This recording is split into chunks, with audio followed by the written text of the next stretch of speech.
Everyone, I'd like to call to order the East Whiteland Township Supervisor meeting of March 11th, 2026. If we can stand and read the Pledge of Allegiance.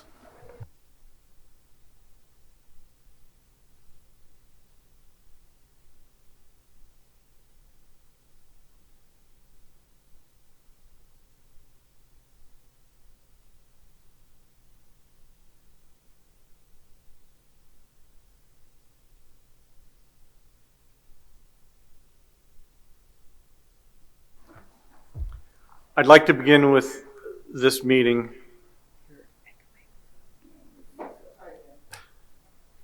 Testing 1, 2, 3. It's all right.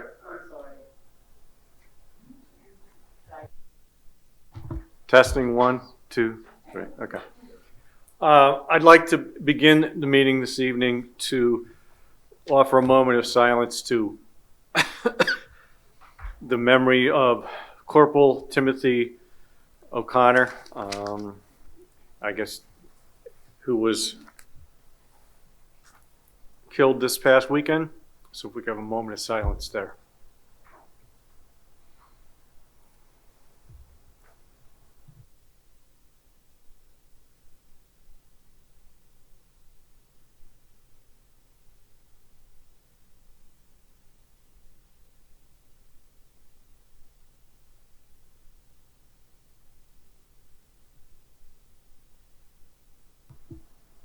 Thank you.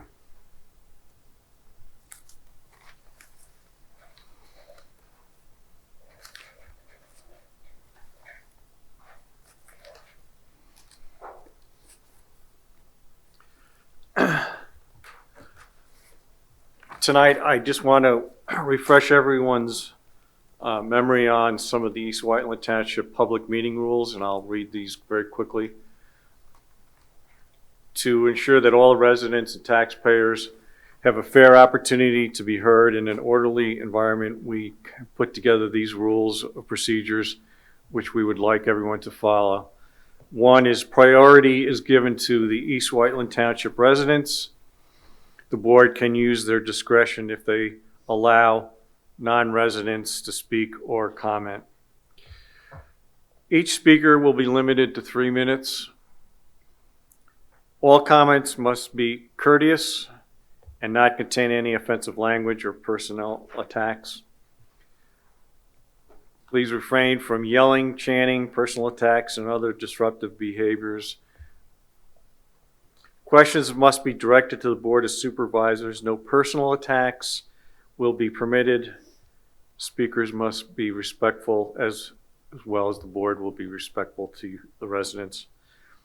No signs will be permitted in the building. However, signs could be permitted outside of the building. Residents speaking must stay on topic. The chair, solicitor, or staff will enforce rules. A warning will be given to non-compliant speakers. Following a warning, a disruptive person may be asked to leave the building and have their name and disruption included in the minutes. The chair has the discretion to call for a recess at any point in the public meeting, and the chair has the discretion to waive any of the above requirements. And thank you for their cooperation in this area.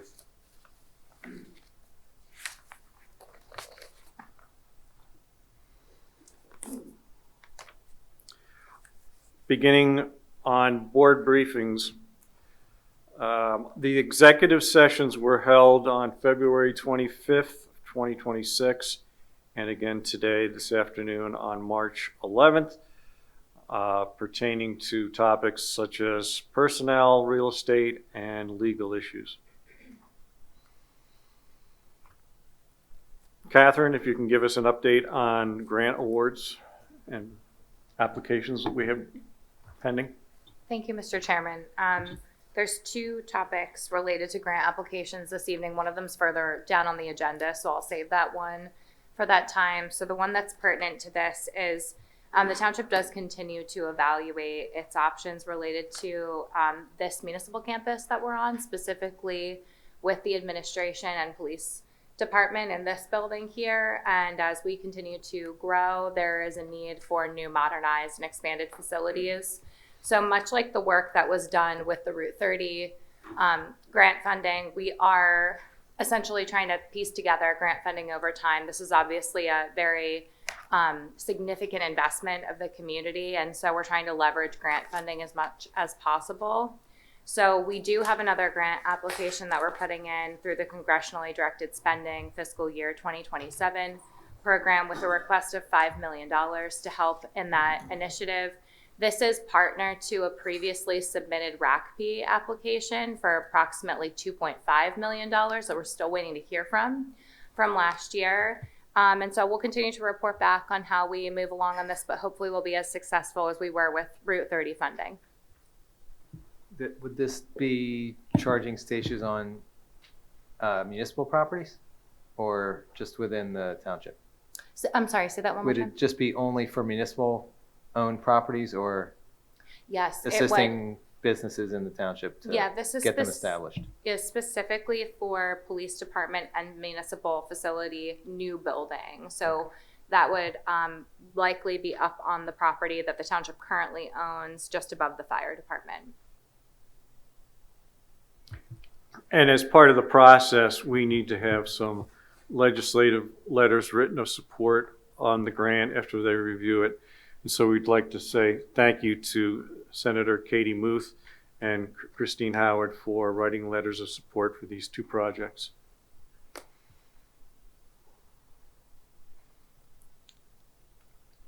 Steve, I'll hand it over to you for Park and Rec.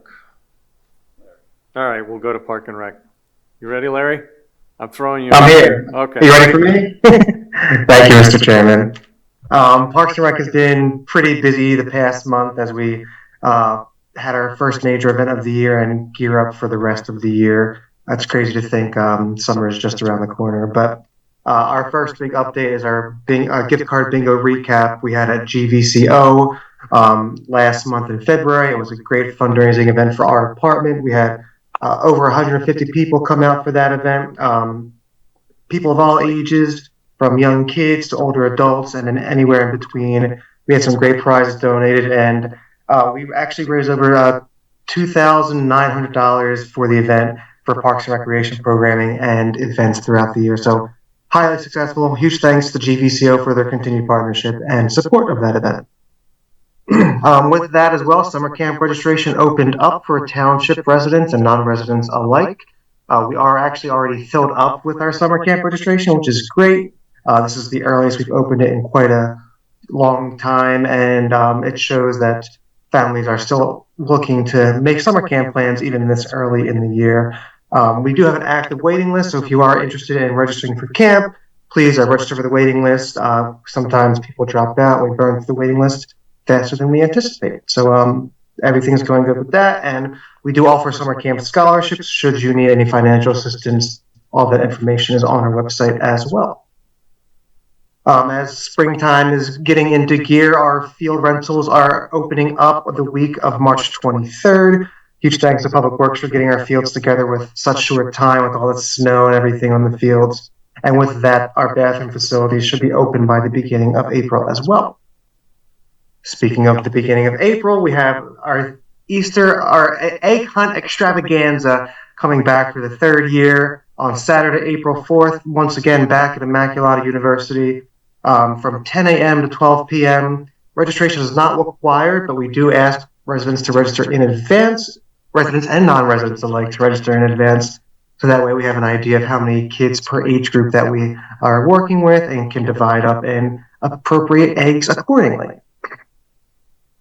Leading into May, we have two larger events. We're actually partnering with WHYY to screen Ken Burns' New American Revolution documentary. This is going to be on Wednesday, May 6th, starting around sunset. WHYY is screening the movie and bringing some of the people out and manning the event, and it's going to be a fantastic movie screening. We're going to have a brass quintet band opening up, and it's going to be one of our American 250 celebration events to kick off the season. And then that leads into our summer concert series, which is the third Wednesday of every month, which will bring us through the summertime. And before you know it, fall will be here. So that's Parks and Rec in a nutshell. Thanks, Larry. I have one question. In the rare event that we have a rain issue for the Easter extravaganza, is there a rain date? Now that is a one and done, just because the day before is it's right before it's the day before Easter. So if it does rain, unfortunately, we don't have the opportunity to reschedule. And knock on wood, fingers crossed, it's not going to be an issue. So, but unfortunately, it's just there's no rain date for that. Got it. All right. Thank you. Thank you. Any questions from the public on anything? Clarifications? All right. Thank you, Larry. Steve, if you can kind of give us on the community charging funding.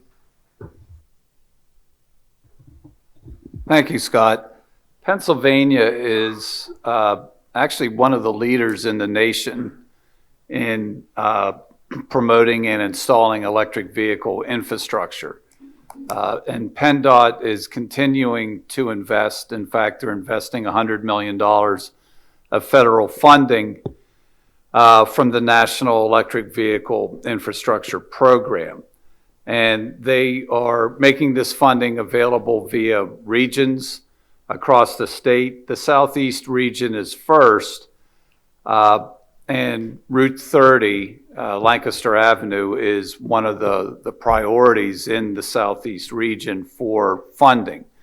And so this program to fund EV charging stations is open to businesses as well as public organizations such as the Township. So property owners, local governments, parking facilities, businesses, et cetera, that want to attract customers or visitors are eligible to apply for this funding.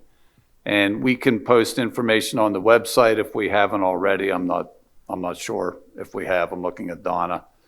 We have, okay. So you can find information on the website, or you can just search for it. But again, the funding's available now. I believe they want you to fill out a survey if you're interested in applying. And the deadline to submit, they don't have a date in August, but they say August 2026, with the award announcements being in October and November of 2026. Thank you. Any questions?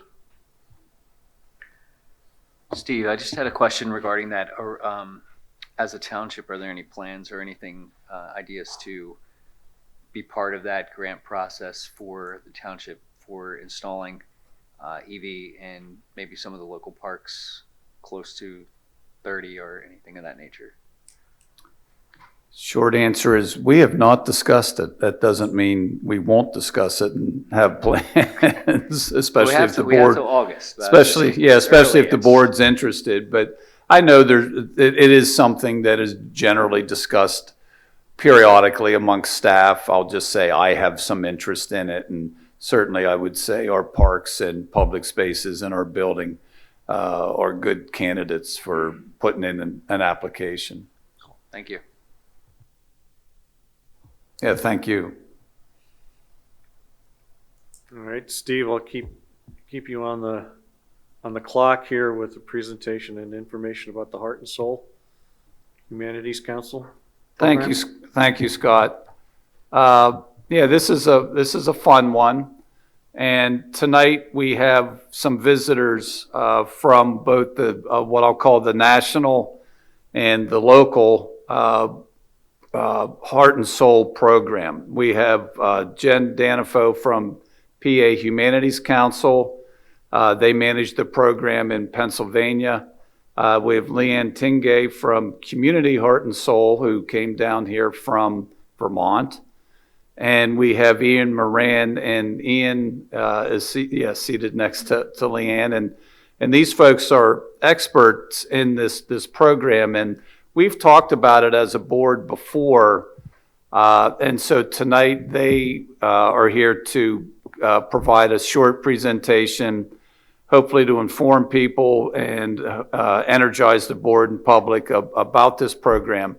And the way I like to describe it is I've worked in local government a long time, and local government communicates and reaches residents in different ways. None of them are very effective, in my opinion. There's public meetings, there's occasionally surveys, there's events, and we only ever get to hear from what the Heart and Soul folks will say are the same 10 people or the STPs. And that's pretty much true in my experience. And this is designed to get out into the community, reach people that we don't hear from, whatever age groups or maybe ethnic groups or communities or, any kind of group and subgroup you can think of to frankly just kind of find out what they like about the community, where they hope the community is going to go, and really to engage the public. And it's a lengthy process, takes a lot of work. We'll need people on board for it, but anyway, I'll let them get to the presentation. The idea is to provide some information. Oh, and I wanted to recognize Deb Abel. Deb's here tonight. I roped her into helping me with this because ultimately it's really not supposed to be run by the municipality. It's supposed to be run by the community. And to do that, that means you need people. And when you need people in East Whiteland, quite often you go to Deb. Not only will she do it, but she'll help you. So anyway, with that introduction, I'll let you guys take it away.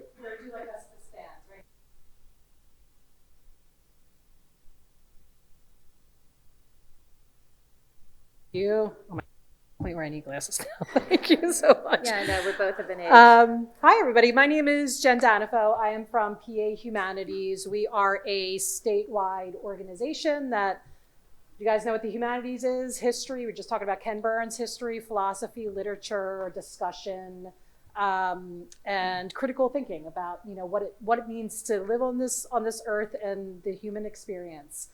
We've been working with Leanne and Community Heart and Soul for about 10 years to bring this program that is national to Pennsylvania. And I'm going to talk a little bit about that in a sec, but I wanted Leanne to introduce herself. Sure, I'll be quick. Hi, I'm Leanne Tingay, and I live in Vermont. Don't judge me. But I have a Pennsylvania credential. I lived in the city of Warren, Pennsylvania, way up in the northwestern part of the state for several years, and I was involved with the Main Street program there. I don't know if that sounds familiar or not. Doesn't matter. You're talking to the mic. Oh, sorry. Yes. Hi. Once again, I'm Leanne from Vermont, and I've been with Community Heart and Soul for almost 12 years. And as I said, I lived in the northwest part of the Commonwealth in the city of Warren, and I have worked now with Community Heart and Soul all over the country. Steve, do we have slides? Okay. Great. Yay, cool.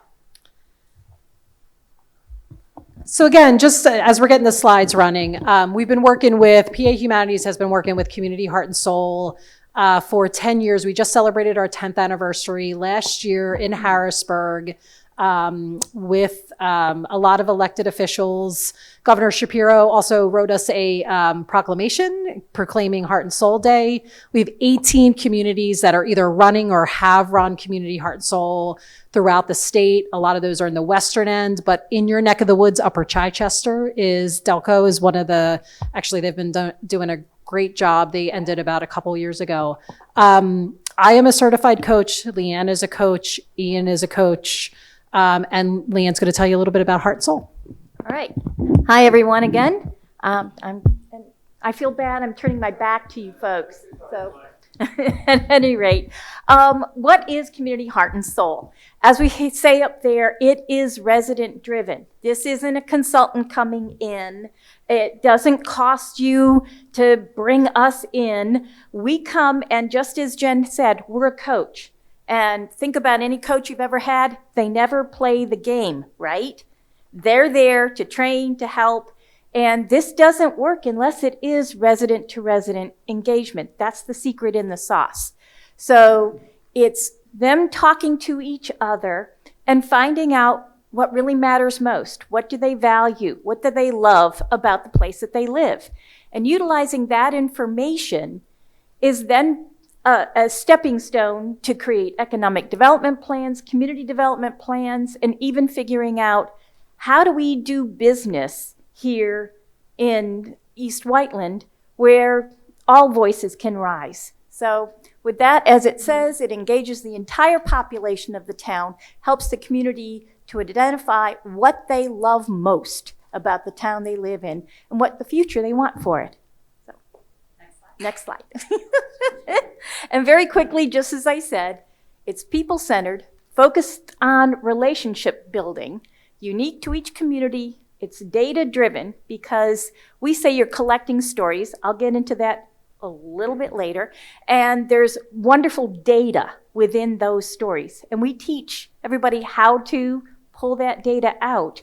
And that's what informs you on what actions the community wants. It's not somebody else's idea, and now we're trying to sell it to the community. What we're trying to do is find out what are the salient things that make East Whiteland unique and wonderful and place where we all want to live.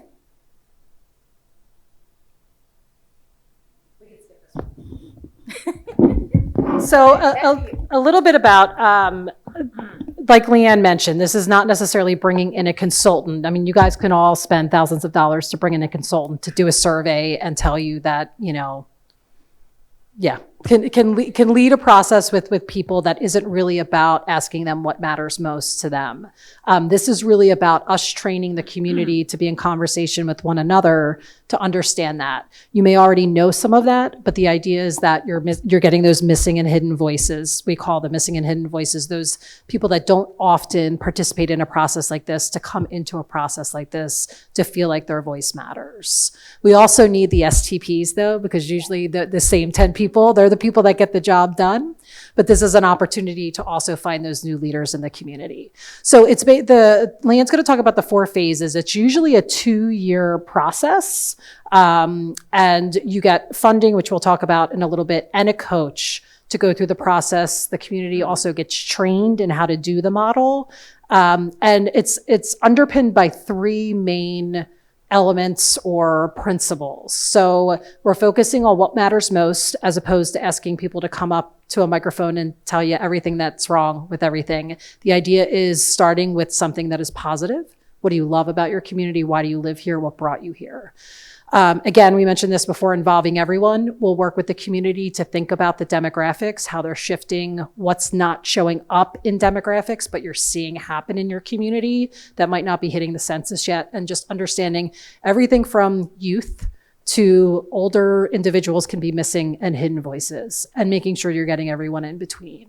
And then finally, playing the long game. This is an opportunity to really flip the script on the culture of a community. It seems like East Whiteland already has a really great culture, and this is just an opportunity to really shore that up and say, this is what we care about in our community, and let's make sure that for the next 50 years, the next 250 years, Ken Burns and all the, founding of America, that we are set up and in shape for whatever comes next. Next slide. Okay, as we said, it's a 4-phase process, and I'm going to be very brief with this. So this is just an overview. First phase, we call it Imagine, but it's that opportunity to get the word out to the community, start basically laying down the systems. Who's going to be on the core team? What people are willing to volunteer? We often say, do you have a moment? Do you have a morning? Do you have a month? I mean, volunteering comes in various ways, and there's enough work for everybody depending on how much time they have and how much interest that they have in talking to their neighbors. Next comes phase 2, and that's where we say you're gathering stories. And everybody has a story. It may not start out with, a long time ago in a galaxy far, far away, but what happens is, and I will give you an example. Oftentimes when we ask somebody, so what is it that you truly love about your community, or what makes it unique? First words out of their mouth is usually the people. Okay, if we don't understand the why behind that, every town has people. So might say, so what is it about the people of East Whiteland that you really value, that you love? Oh, we're ready to help each other. We'll jump in. We'll do this or that for our neighbors and so forth. And then that's when you will ask as a community member, so tell me about a time when somebody did something like that for you, or you gathered friends and you were part of a movement to help somebody else. Oh, the florist shop guy, his wife had cancer and we all, signed up to bring meals to the house and we did all of this and that and so forth. And now there's a story. So now the person is telling you the why behind why people in East Whiteland are so special and care about each other. And the next phase, in phase 3, so you can flip the slide. Yep, there you go. Thank you. Phase 3 is you've pulled out that data from the story. And now you're going to start coming up with action ideas that come from that data. Because what we're going to hear are things that matter to people, what their hopes are, what their concerns may be, and even what their ideas for action might be. And then phase 4 is about how do we pull that together and help you create an action plan that is made up by the residents for the residents. And I have a phrase, the more you touch it, the more you'll own it. The more people are feeling like they were part of the process and not just simply coming and saying, I had my 3 minutes at the microphone, because that's not community engagement as such. Instead, it's being able to have those connections, build those relationships, find out those new leaders in your community, because that's always something everybody's talking about, right? Well, we want new blood. We need new people to sign up for this or to help us with that. We find that starts to happen. So with that. So the action plan is, these are 2 examples from Meadville, PA, which is again in northwest PA, a little bit outside of Erie. And then Ambridge, Pennsylvania is near Pittsburgh. So both communities through this process, telling stories, asking people what they care about, what their ideas are, created what we call community action plan. And the idea here is that you guys have been through comp plans, I'm sure, right? Comp plans, all sorts of planning efforts, right? Those things are sometimes indecipherable to the regular person, right? So the idea behind these community action plans is that it is full of important information, but it's actually readable and it is made from the people who live in the community. Not to say you all don't live in the community, but I think you know what I'm getting at. And the idea is that it doesn't sit on a shelf. It's dynamic. It's something that expresses the values of the community. That's one thing that you do during storytelling, is pull out, well, what do we care about in this community? Spoiler alert, no matter how we've done 18 communities, it's always people, the feel of the community, safety. I mean, there are things that are not going to be shocking to you, but articulating it together will really help you guide decisions. Next slide, I think this is pretty much it. This is a little bit of an inner look at the action plan. So you do actually prioritize action ideas as a community. It can be messy, but it's really, really worth it for people to feel like they own what's happening in their community. And also people will step up to help. Next slide. We don't have to do this. We can skip that. Yep. Last thing that I want to say before we kind of bring it home here is that, Leanne mentioned some of the outcomes. I think what we've seen in Pennsylvania is that new leaders and volunteers emerge. We've had people run for local office, school board, folks that, again, represent sometimes those hidden and missing voices that you need their perspective to make the community really thrive. Trust is built among community members, particularly, again, with those missing and hidden voices. This is a great opportunity for the municipality to also be in a different and new relationship with the community. Like Steve said, the municipality isn't supposed to run this, but you guys will run alongside what's happening with Heart and Soul. We've seen downtowns re-energize. We've worked with mostly rural communities, so this is a big deal for them, is re-energizing and seeing pride come back in their town. And then history and culture are honored. I'm sure there are things about East Whiteland that are really specific and unique and worth celebrating, and this could be an opportunity for that. You guys were talking about grants earlier. You're probably pretty proficient at writing grants. It sounds like you are. But this data as well, we partner with the Pennsylvania Department of Community and Economic Development and then Conservation and Natural Resources at the state level. They give matching funds to this project. MAP grants and matching funds to the process. They want to see that you've done your due diligence to ask the community what matters. So that action plan will become the basis of your grant application. Last thing I want to say is that, so in terms of the money, what we're asking for you guys to consider tonight is, would you move forward with something like this? And I would say that up for grabs is up to $50,000 for the process. We do often hope that the municipality puts some resources, whether in kind or outright cash, into the process, but there's no need to outright match that. It's $50,000 would either come from Community Heart and Soul, which is our partner, and DCED, the Department of Community and Economic Development. And that money could be used to hire a project coordinator and to do that community engagement and finish the action plan. So that's where the money goes. And one of the really cool things about the program is that you don't often get money to engage community members.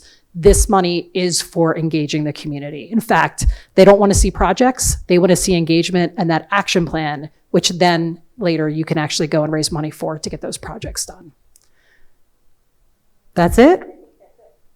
Yeah, we've taken up enough time already. We just wanted to say that if we thank you guys for letting us come to this. We really appreciate, and we appreciate the community being here as well.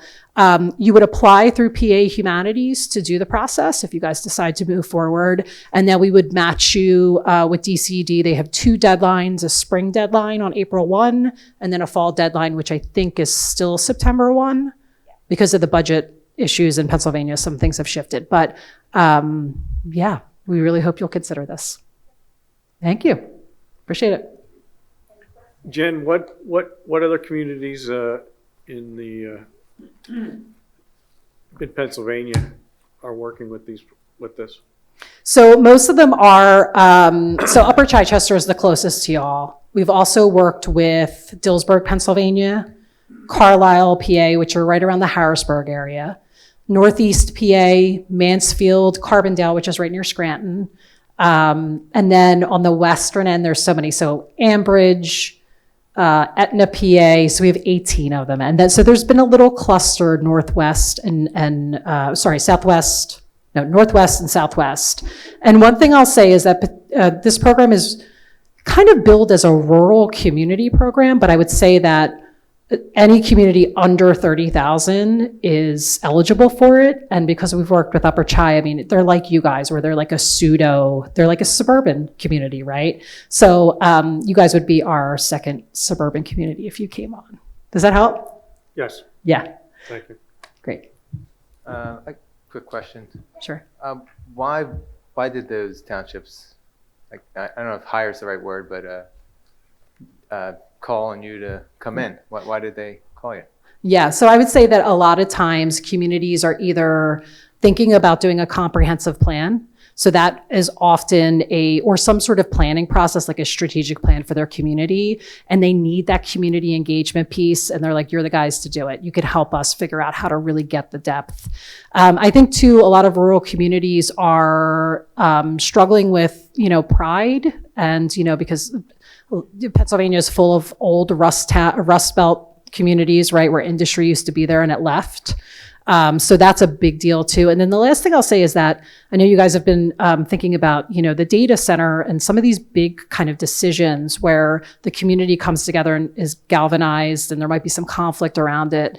Community Heart and Soul can help. The values that you create can help you make those decisions maybe a little more easier, or give you a guidepost on how to kind of work through some of those more challenging decisions you all have to make as a community together.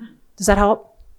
Yeah, and also I think it puts you in line for more funding. I will say you guys seem to be really good at getting some funding, but it does help to have that community engagement piece, as like our community said we wanted this. DCD, other grant makers will see that and say they've done their due diligence. Yep. Just make a very quick comment as well. I've worked all across the country. We work in, I'm going to take this figure off the top of my head. I think 26 different states, and we're close to 150 different communities. And that's everywhere from Washington State to Maine. We've worked in the Midwest, we've worked in the South, and so forth. And what we find is it's the advocacy piece as well, because you've now got a great deal of data, and you don't keep that to yourself. You bring it to your representatives, you bring it to your state senators. It's an amazing thing that can happen when they start seeing that information, and then they can tell you about, oh, hey, didn't know that there was a program for this or that. In Ohio, for example, in the little town of Macomb, which is a total of 1,500 people, they did that. They did Heart and Soul. And as a result, sending it to their state senators, they were excited about this, found the money, and they were able to put in a community center that included daycare. And this was over $1 million that this small community was able to say. Now, I'm not promising that to you all, let's be clear. I'm just saying there's all kinds of different ways, and especially if you've got someone that's very talented in this, and it sounds like you do, it can be fodder for a lot of different programs, grants, and ways to advocate for various needs in the community. Leanne, what do you think would be maybe two of your biggest successes under this program? Wow. Well, Okay. that's like One. deciding which one of your kids is your favorite. I think it depends on the day. Yeah. Personally, I love what happened in Carlisle, Pennsylvania. Actually, it was that was a greater Carlisle project, and one of the communities was Mount Holly Springs. And because of the way that we gathered the stories, and they were stories, it was the Gumby sisters whose grandfather, and they were in their 90s, their grandfather, who had been well, I don't remember if he was a freed slave, but he was in the Union Color Guard or Army and fought in the Civil War, came back to Pennsylvania and built a church that nobody knew about until Heart and Soul. It had been an active church until 1977, and it's like the doors closed, the vines started covering the building, and this great, wonderful historic asset was finally discovered. I love what they're doing in Meadville. There is one of the people that had been on the core team that's a middle school teacher. And middle school, come on, it's like, oh, go with God. Those kids. Anyway, he does a mini Heart and Soul with his sixth graders. And it helps them to start seeing, how do we look at all the different groups and cliques that are in our middle school or in our high school, and how do we communicate? How do we talk? How do we, it's making a difference in all these small little ways. So I could go on and bore you, but yeah, these, Macomb is one of my favorite successes as well. So, yeah. Where in Vermont are you? I live in central Vermont near Montpelier, which is the capital. Our office is actually in Shelburne. I don't know if anybody's ever heard of okay. The teddy bear. Yeah. The Vermont teddy bear folks.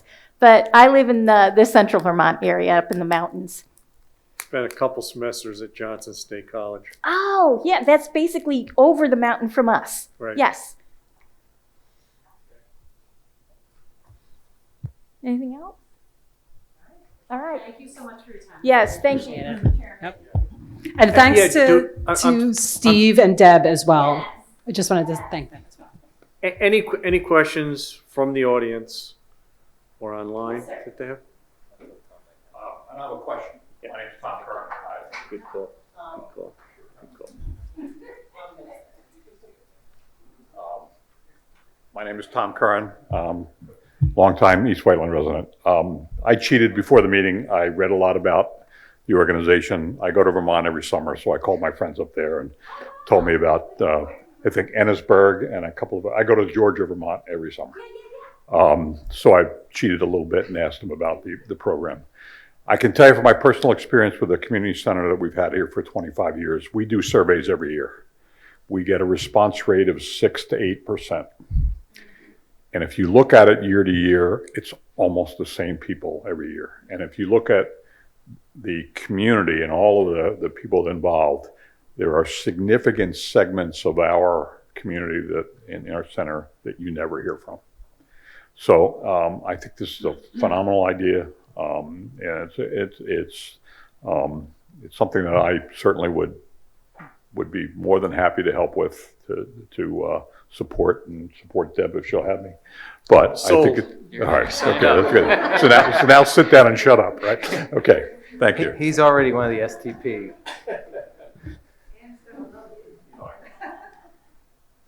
Steve, any follow-up, any thoughts? Steve?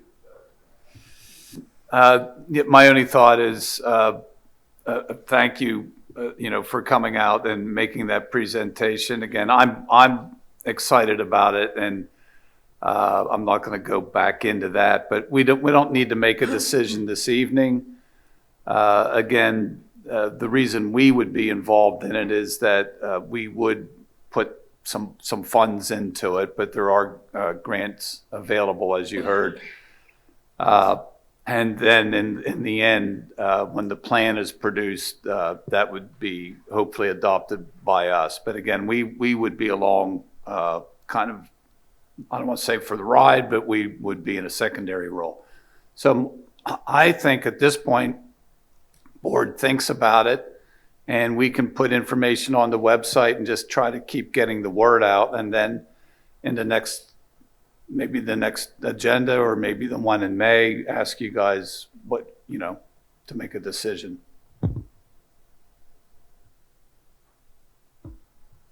Okay, that sounds good. Jennifer and Leanne, thank you, especially coming all the way from Mount Pelier. And have a safe trip back. Thank you.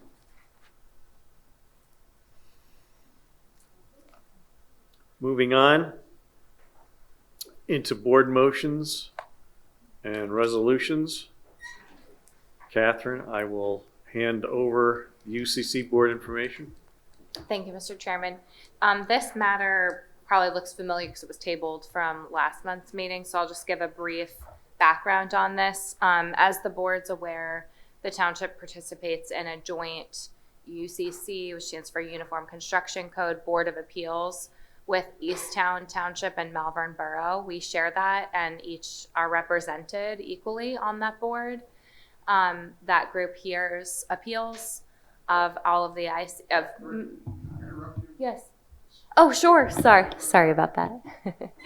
That board hears all of the UCC appeals that come before it. We actually just had one recently here in the township. Malvern Borough's identified that there's one of the ICC codes that's missing from our current agreement, and it's the property maintenance code. And so they've requested to amend the agreement. This would be a second amendment to that agreement to include those appeals of the property maintenance code under the jurisdiction of that board. Notably, our code, the East Whiteland code, does provide for an appeals mechanism within the property maintenance code, which we do have adopted, but we do not currently ourselves have a board established to hear those appeals. So this is not in conflict at all with what we already have adopted, and it actually would be very beneficial to us as well because it fills that missing piece. So I'm also pleased to report that Malvern Borough and Easttown Township have already adopted this amendment. So we're recommending that the board would, by motion, also adopt it. Okay, I do know we talked about it in some length at the last meeting. Clinton, Peter, any specific questions? Anything from the public pertaining to this? Chris, could I bother you to turn that one mic off? Thanks. Okay. If you'd like to make a motion. I'd like to make a motion to approve amendment number 2 to the UCC Board of Appeals intermunicipal agreement. Do I have a second? I second. All in favor? Aye. And passes 3-0. Thank you.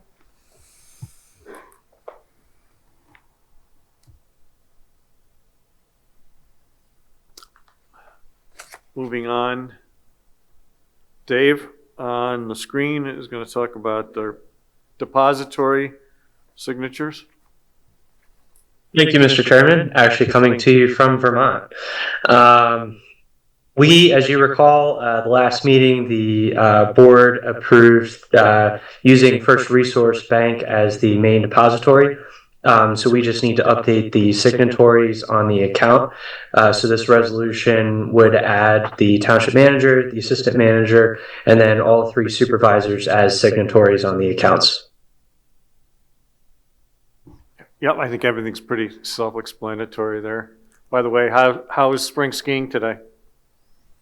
I'm going to find out tomorrow. Okay. Any questions on this item? Seeing none. Would you like to make a motion? Clinton? Sure. Like to make a motion to approve the amend resolution 17-2026 depository signatures. Do I have a second? I'll second that. All in favor? Aye. And passes. Thank you. Thanks, Dave.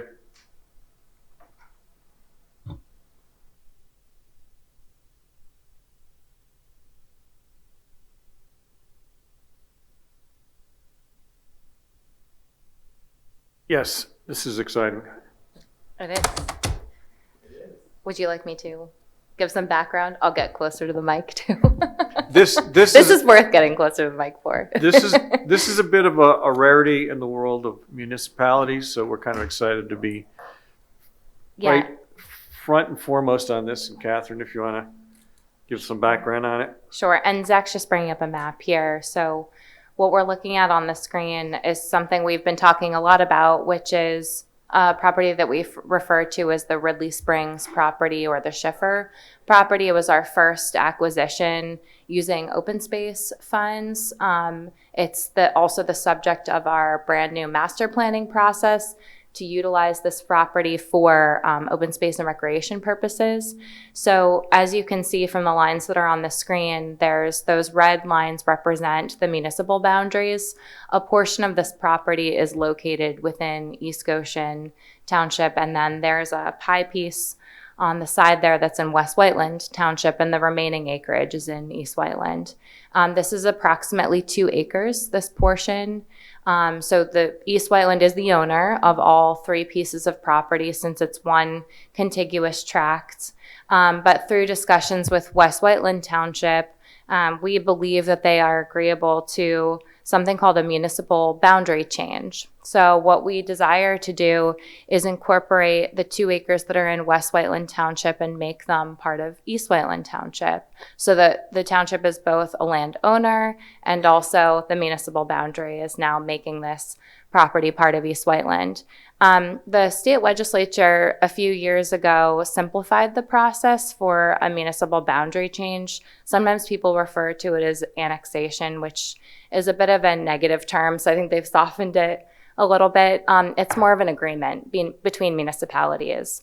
And so our first step in this process is to send a letter to West Whiteland Township formalizing. It comes from Bernadette, our solicitor, to their solicitor, and that's the requested motion before the board this evening to authorize that letter to be sent, requesting that we move forward with both. It is an ordinance that must be jointly adopted by both municipalities to authorize this, and also an agreement to that. And then I won't get too much into some of the background, but there is a series of maps and things like that that would need to be updated that are procedural in nature. So the first step in the process is really just to engage with West Whiteland to ensure that they're on the same page with us in terms of entering into the agreement and the ordinance.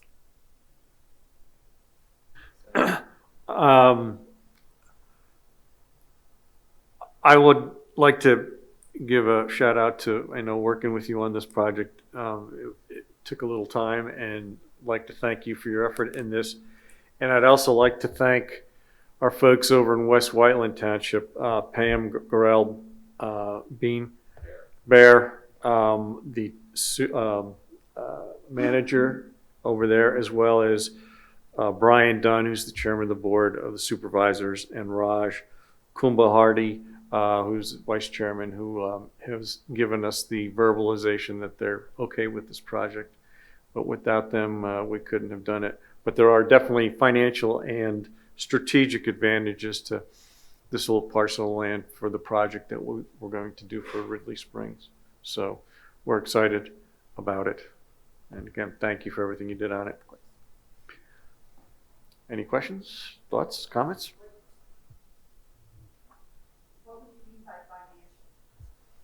It pertained to the situation around grants that and the open space that we ended up using. There are some advantages to having it in our township versus having it outside of the township borders.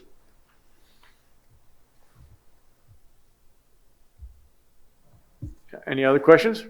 No? Okay. Peter, would you like to make a motion? I would gladly, Mr. Chairman.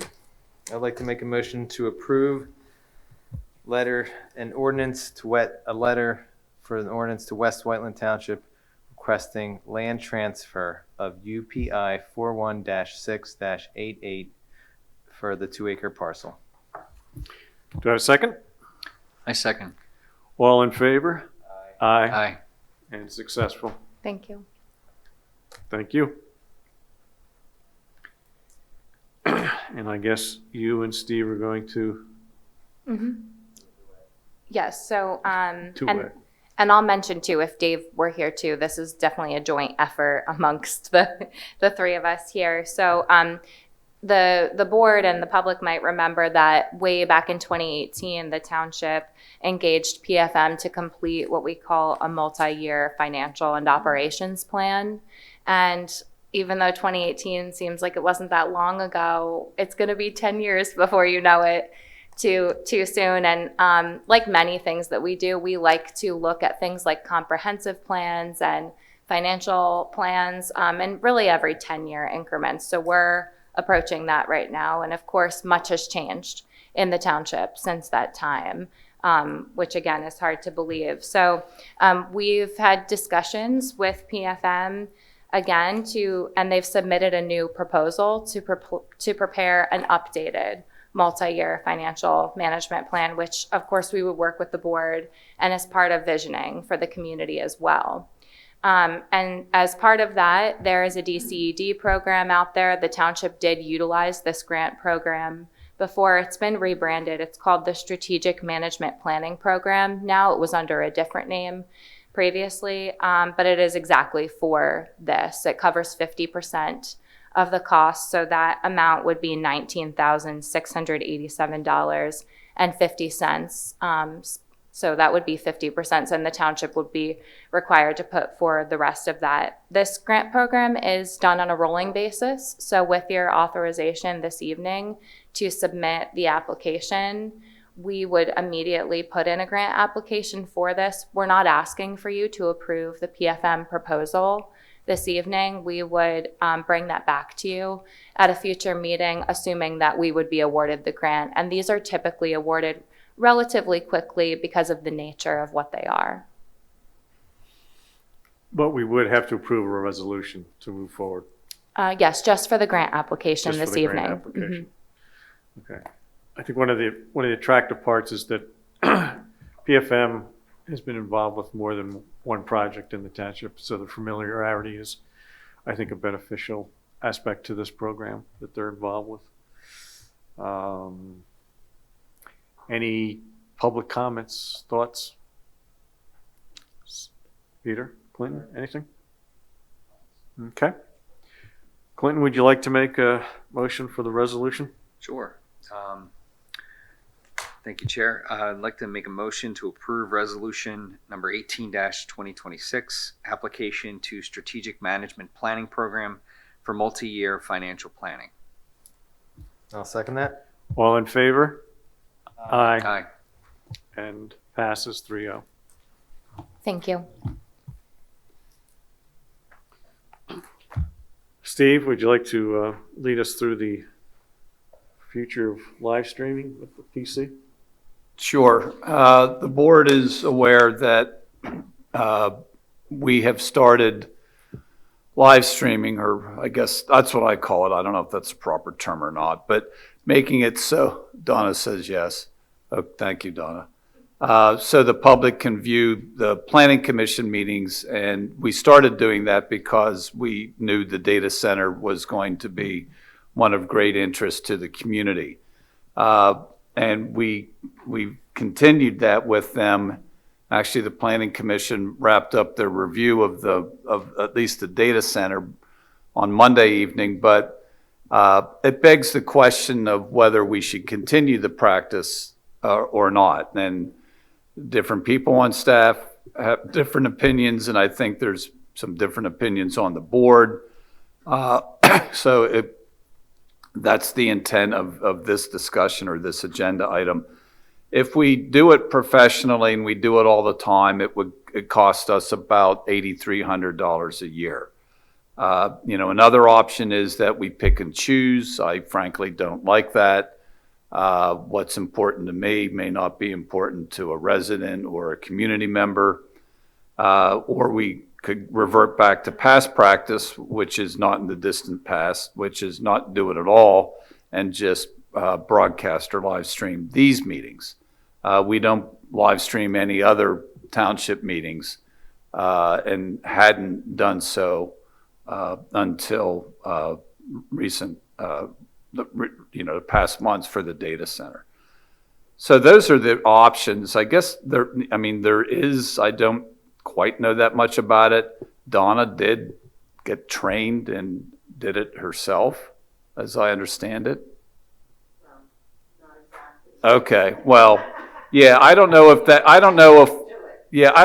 us doing it is a viable option or not, but it is something we've talked about. Sorry to put you on the spot.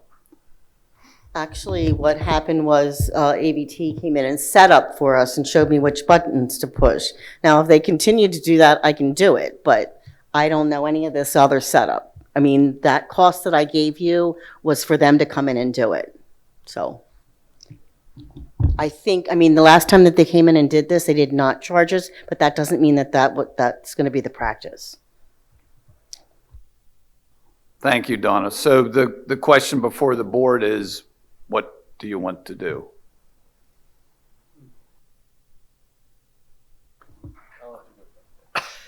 I think we'll get to you, Bob, in a sec. I think historically, there have been at times projects and applications that have come in that have garnered a substantial amount of public interest.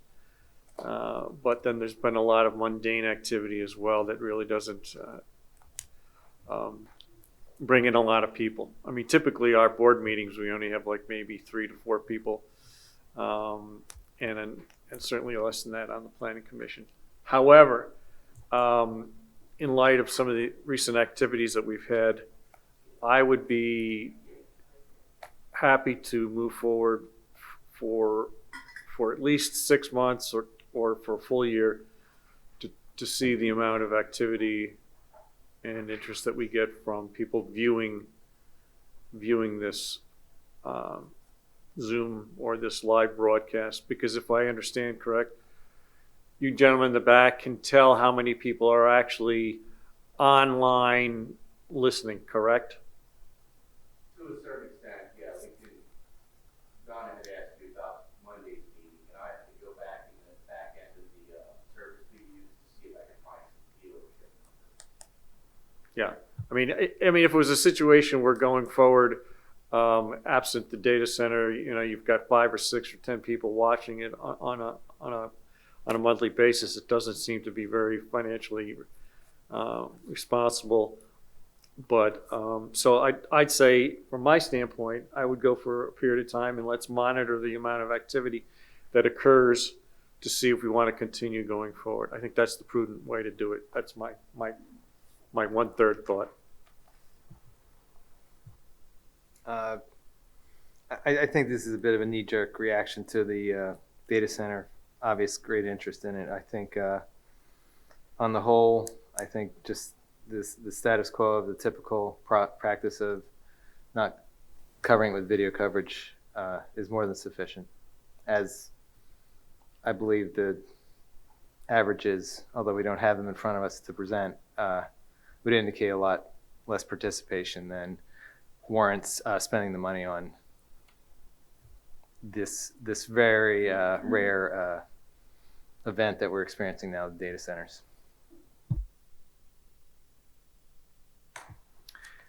I mean, looking at it at, I think you said $8,300 a year, so $700 a month. I wish that we had a solution that was free or $50 a month. You know, I think that would that would solve the issue. You know, I don't know if there is an option for that. To your point, Donna, but to do it, you know, with what we have. However, you know, I think from a transparency standpoint, I think, Peter, to your point, what's going on right now obviously is garnered significant interest in the Planning Commission. However, moving forward, we don't know when that next thing may be. So I think we continue to move forward with it. And I think, Scott, you have a point. Let's see where things are a year from now. And if we have 6 people, that's, you know, $100 a person, $100 a watcher per meeting. You know, maybe we reevaluate it, but I think let's move forward with it as we're doing currently, and, you know, and go from there. Okay, Donna, you've got a thought? Yeah, actually, can I say something? So just as an example, I mean, I think that last month when we did do it, we had like 75 people on for the Planning Commission. But so we opened up our Zoom tonight to, you know, because we figured we'd have a lot of people. We had stopped it because we had no one. We have 2 people on. Other than the staff that's not here, there's only 2 people on, just so you know. I mean, it's kind of the same way, like before that, it was only like 2 people. That's So I my get what main you're point. saying, just so you know, yeah.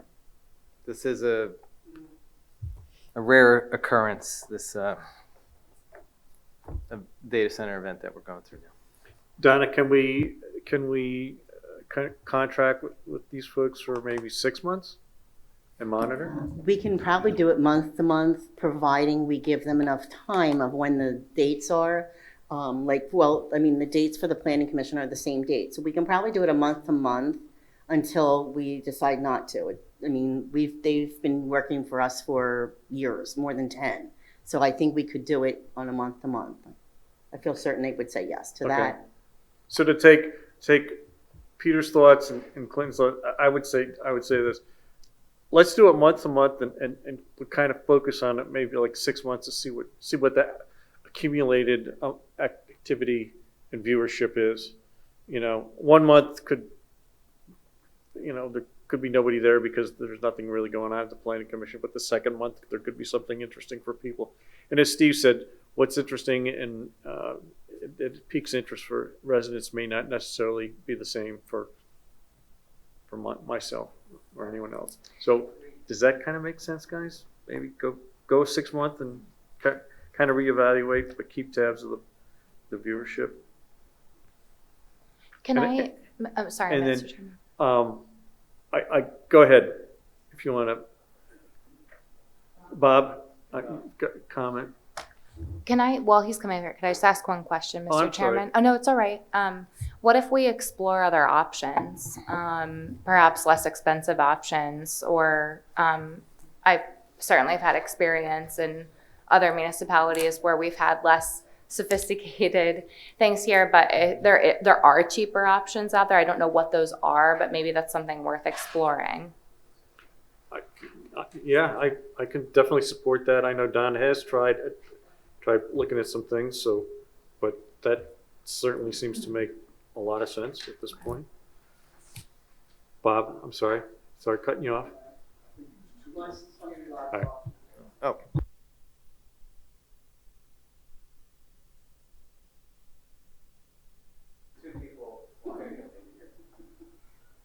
My radio and TV degree from college goes to work right there.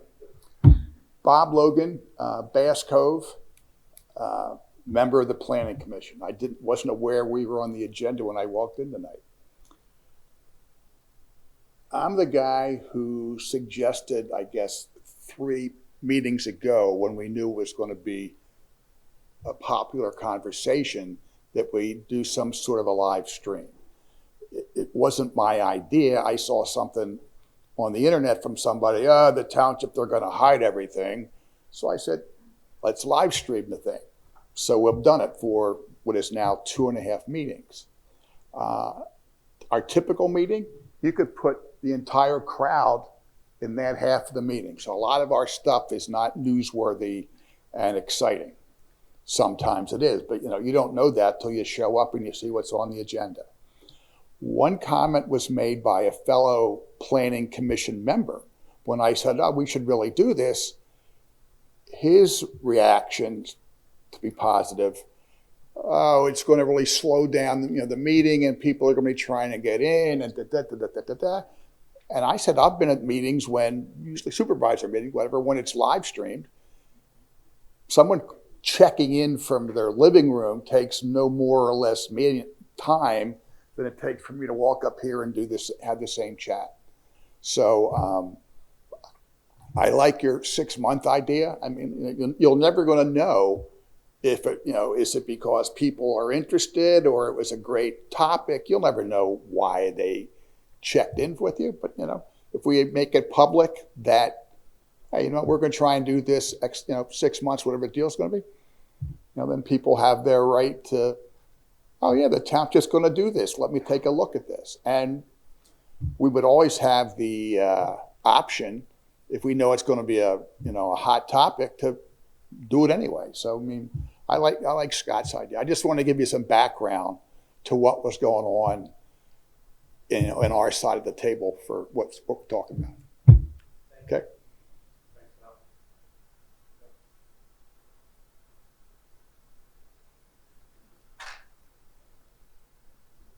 I have a question. In the old days, before COVID, before we had Zoom and all that, didn't we record them and put them, we videotaped it and put it on the website. So what you're doing by letting people live stream is giving them the delusion that they actually have a say in what's going on in the meeting right now. They can't like buzz in like they did during COVID. I'm not saying you're being deceitful. Let me rephrase that. They can't buzz in. They can't give any other information. To be honest, the Planning Commission is going to make their decision often at the end of the meeting. Okay? So, their say is to move on to the township. I mean, Monday night, I might watch, I don't know what's on, like FBI or CIA. There's a bunch of those shows on Monday night. And I might watch it the next morning while I'm making my coffee or 2 days later. If it's already taped and available for the public and that is saving you a bunch of money, then I would agree with Scott. And if it's a hot button topic and you feel like you want to run it live, run it live. But the public has no more advantage to seeing it live than they do seeing it on tape the next day. So what difference does it make if we're saving money? Thank you. Deb, are you saying you got to show up to the meetings? Is that what you're saying? Yeah, I'm one of the 10. You are. And I have been. You're one of my By favorite the way, STPs. Clint, we haven't really met, but I told them almost 10 years ago that they were going to get to be my best friends. Okay? I do speak my mind, but I'm always very polite. Thank you. Well, it's a pleasure to meet you, Deb. And yes, Deb, you are polite. But Deb, let me just tell you one thing. I don't care what Clinton has to say. I know her too, yeah. I was going to say was the public does have they can send any comments they want in before a cutoff of 4:00. If they see the agenda and they have a question, they can write in. There's a public comment, and we advertise that like through the website and all. So they can actually ask questions ahead of time. I guess, Donna, I do have a question regarding so does anyone watching it live have the ability to, if you wanted them to comment, if you were on a Teams call with somebody, or they don't have the ability to do that? No, it's just to watch it live. We've always done it live for the Board of Supervisors. Like we have a Zoom usually for staff, but we actually do it live all the time. It's hand in hand. Okay. And now they have an opportunity, if you want, we've always put out there that you could send in a comment. You get the agenda Friday before the meetings. So if you want to say something, you could, but nobody ever comments. But if on you were that. watching live and you were listening to the discussion, You cannot. you cannot comment No. on the discussion at No. hand. Okay.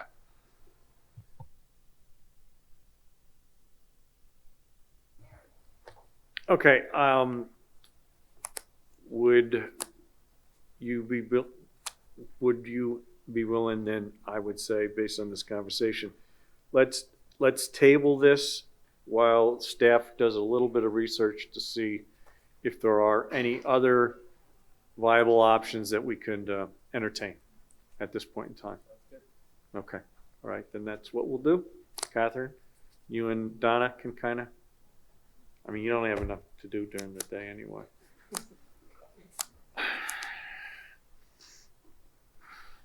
I'm ducking. All right, very good, thank you. Where am I lost?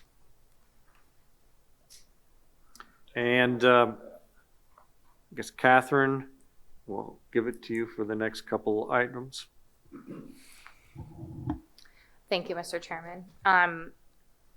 This is last month, actually, the EAC had an appointment before you. They've had some vacancies for some time, and so we're really pleased to see a few months in a row of filling those vacancies. So they've conducted an interview of Township resident Michael Malter and found him to be a good fit for the EAC. He does have a background in environmental and health science. He did also attend the last meeting just as a observer and was a great advocate and seems like he's going to fit in really nicely with that group. So they are recommending that you appoint him to a vacancy on the Environmental Advisory Council. I do not see him here this evening.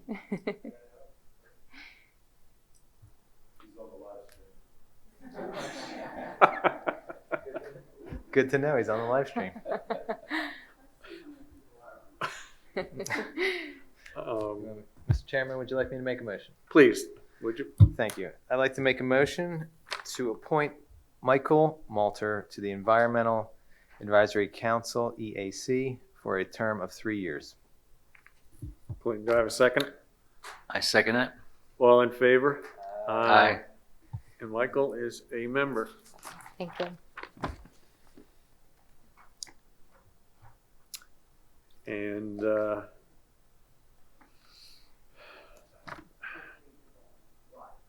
3 people, okay. They're coming in. If you can tell us the story on Miko Construction. Yeah, so the next item on your agenda is consideration of a settlement agreement with Miko Construction related to construction work that they did at Backton Hill Park. They were the township site contractor for that work. It's been complete for some time.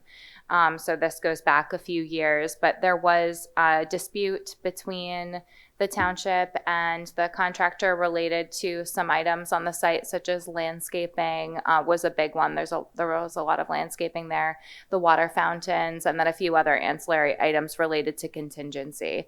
So we're very pleased to present that after a long period of time of negotiations with them, we've been able to secure the draft settlement agreement that you see before you. And I'll just give you a few numbers and for the public's reference what this represents. So the disputed amount was roughly $87,000. As part of the settlement agreement, the township's agreeing to pay approximately $30,000 of that to the contractor and then retain approximately $57,000, which would also allow us to complete the outstanding work on the site. We've not been able to replace things like the water fountains. If you've been out to that park, you've noticed they're not working. So it would allow us to move forward and also would release from liability both parties and close this matter. And we do have Backton Hill Phase 2 construction that we want to start. So it would also allow us to roll into that as well. So it is a suggested motion before the board this evening. And if I just wanted to mention to let people know some of the other issues. So when you go to the park, I guess you'll understand, and correct me if I'm wrong or not accurate, but we've got some planning issues in the middle of the the meadow that has they've not done well or died. And also, we have some drainage issues with the storm drain facilities that are on the property, and then the water fountains. So those are some of the things that hopefully we can rectify once this gets behind us and we get out there and make the changes. Did I miss any other key? No, just to clarify though too, you probably know, so I mean, we do have a fully functioning park right now, so none of this has kept it from being functioning. If you've been out there, this is really just cleaning up some loose ends. Okay, thank you. Any questions from the public? I just have a quick question, Catherine. Regarding the water fountains, it was 80 degrees yesterday. Do you think we will have those up and running if we do before summer? I do not know the answer to that because they do need to be ordered. They are somewhat custom to this site, so I can't make any promises, but I can tell you we will move as quickly as possible to get the new ones installed. Figured I'd ask. Yep. Right? While it's on the topic, so thank you. John, give me a thumb up or thumb down or neutral. Okay, we have a neutral. All right, thanks, John. Yeah, I know.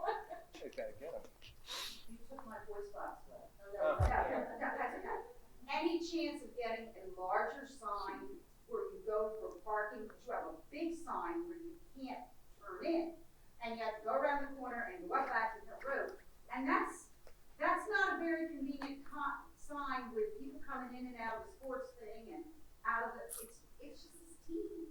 They should have a decent park sign, saying parking for that. Well, we're actually in the process of doing a very large signage review and changes in 26.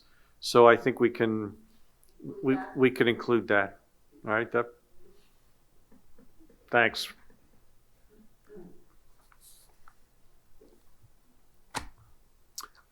Peter, would you like to make a motion to accept this agreement? I sure would. Thank you very much. I'd like to make a motion to accept the settlement agreement with Miko Construction for the Beckton Hill Park Phase 1.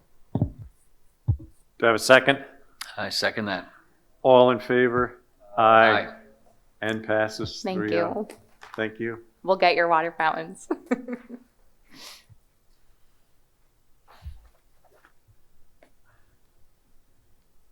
Otherwise, Clinton has to stay out there and hand out ice and water bottle. You won't be happy about that. Okay. Brian, would you like to, for the first time ever, lead us on some fire department? Lieutenant Brian? Chief Lieutenant. Thank you, Mr. Chairman. Chief. The fire department's looking at for approval to purchase 2 mobile radios totaling $13,276.10. They'd be for the new chief's vehicle. Normally, I give some grief, but I'm going to lay off on that one for you. I appreciate it. Thank you. Okay. First time. Second time, I'm going to give you grief. Any questions? Clinton, you want to make a motion? I'd like to make a motion to approve the purchase of 2 mobile radios in the amount of $13,276.10. Do I have a second? I'll second that. All in favor? Aye. Number 2? We're looking for an approval for a tablet in the amount of $3,103.88. Okay. I'm guessing this is for the deputy chief as well. That is correct. This is And so is the ironic, next this is one. ironic that you're here tonight. Random. He's taller than him. We have to say yes. Okay. Clinton, would you like to make another motion? Absolutely. Thank you, Chairman. I'd like to make a motion to approve the purchase of tablet and the amount of $3,103.88. Second? Second that. All right. All in favor? Aye. And they continue to go up. He's going for a hat trick, folks. He's got one more. We're looking for the approval of the purchase to upfit the 2026 Tahoe for a total of $29,943.18. I will say that we've talked to Greg a lot about this and the details of it, so I think we're good on this one too. Yeah. Clinton, you want to make? I will. Go for it. Absolutely. I'd like to make a motion to approve the purchase of the upfit for the 2026 Tahoe in the amount of $29,943.18. I'll second that. All in favor? Aye. And Thank you. you're good to go on that one. By the way, thanks for a couple things you've been doing here in the township. Appreciate it.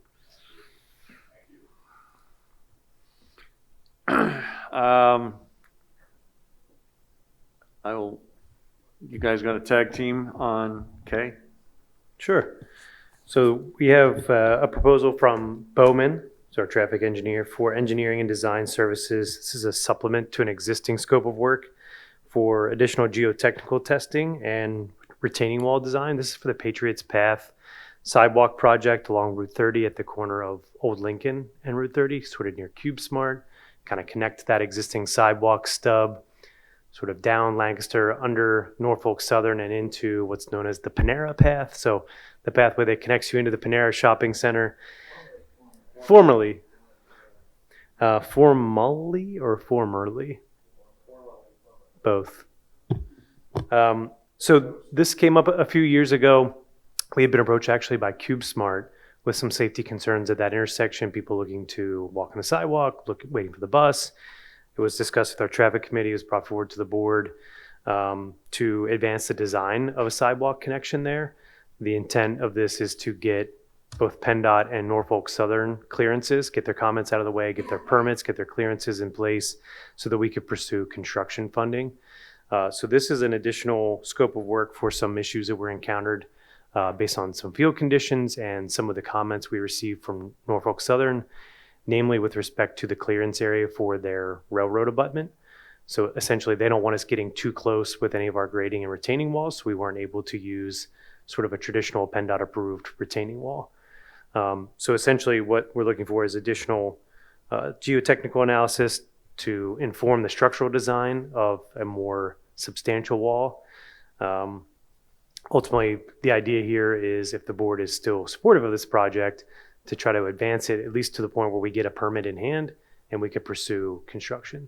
The cost of this project is, I remember hearing about this before I even came to the town, just a very expensive project. It's a good link, but it's a very expensive project. So we've put money behind it to try to advance it to the point where we can get grant funding. But we wanted to make sure the board was still supportive of the project, supportive of, advancing the design. I know Steve G from Bowman is here. I probably should have just kicked it over to him. He probably could have explained this better than I could, but wanted to just kind of get this before the board, talk about next steps, how we move forward, and ensure that this proposal is acceptable.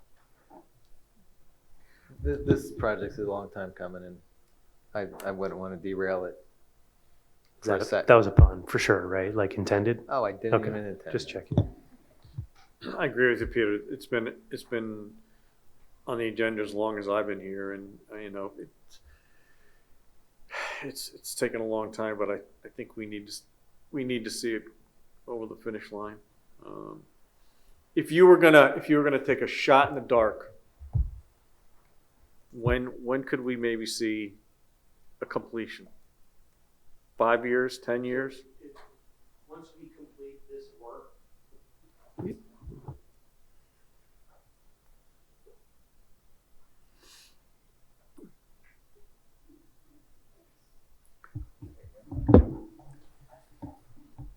Once we complete this work, we will be able to resubmit to Norfolk Southern and PennDOT. Since the fall of 2024, we've had several submissions and meetings with them. And the reason there's no sidewalk there today is for the reason of the slope and the close proximity of Norfolk Southern.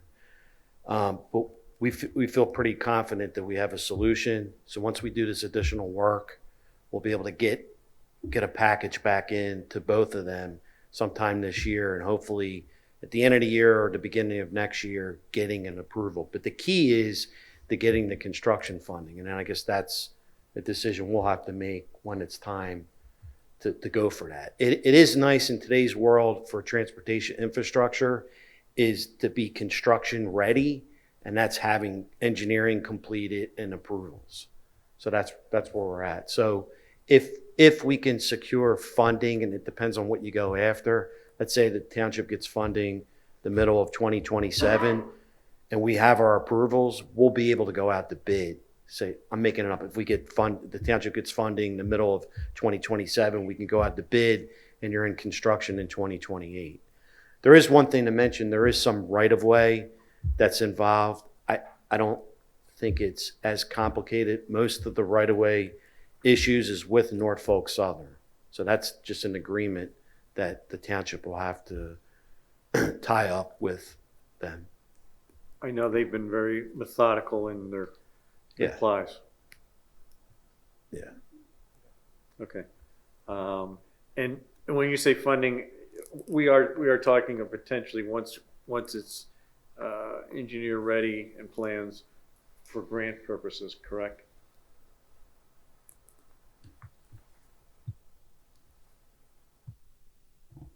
Yeah, I think that's the only way this gets built. There's programs available for this, like the one that we've used for some other projects. The TASA program might be a good fit. There's no, probably not. I think Steve G just talked me out of that. And actually the next agenda item. No, the GTRP, the Greenways Trails program, there's more money available for these types of projects than there used to be. But again, not having to go through the design aspect and strictly for construction, I think is helpful. But yes, there are programs. And Zach, just real quick, just for my knowledge, right? This project would allow a safe and convenient way for residents of, Malvern Borough as well as East Whiteland to get to and from the neighboring communities across 30 in a safe manner on a bicycle, as a pedestrian, etc. Yeah, it won't get you all the way into the neighborhoods like in General Warren or all the way up into Malvern, but it's definitely a helpful link. There's definitely some needed sidewalk improvements further north and sort of northeast of here to tie you into those neighborhoods, but this would get you safely from the corner, the southwest corner, let's say, of that intersection across down along, I should say, Lancaster Avenue under the railroad abutment and like sort of tie into that trail, which then takes you up toward the Chester Valley Trail, sort of tie in around Worthington, uptown Worthington. Yep. So it wouldn't get you directly to all the areas that may want to ultimately tie into this, but it's the tricky part. It's a little safer than trying to ride your bike on 30 I would say underneath so. the railroad. Yeah, I would say so. With your child or somebody. Yes, right? yeah, definitely don't advise that. Thank you. Steve, Zach, thank you. Catherine. Yep.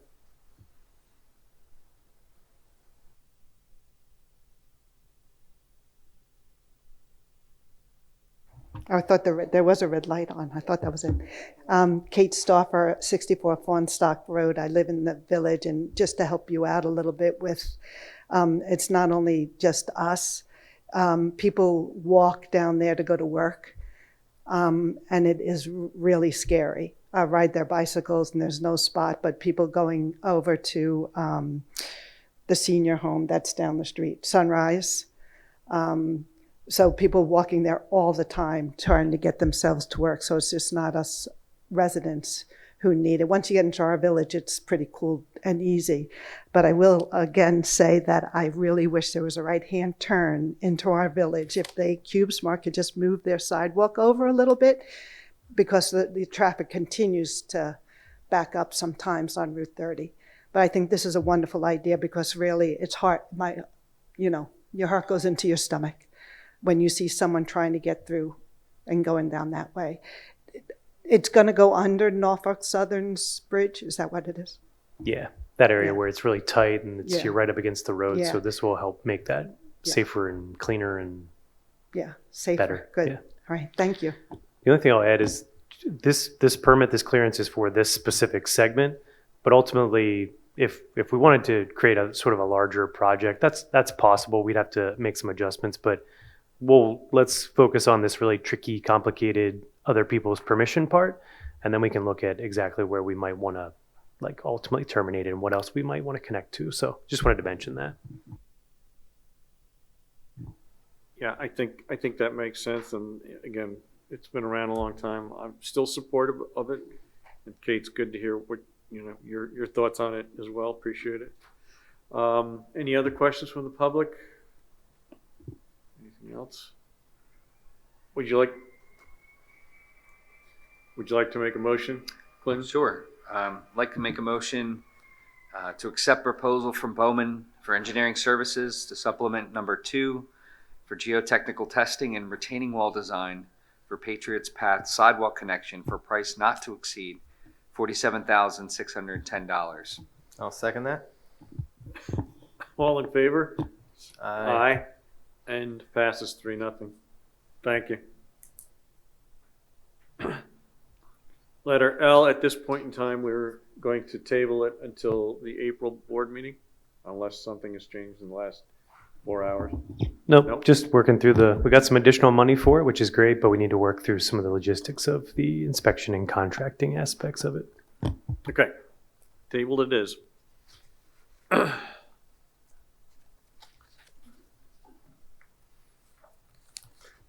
Our favorite car salesman, police chief.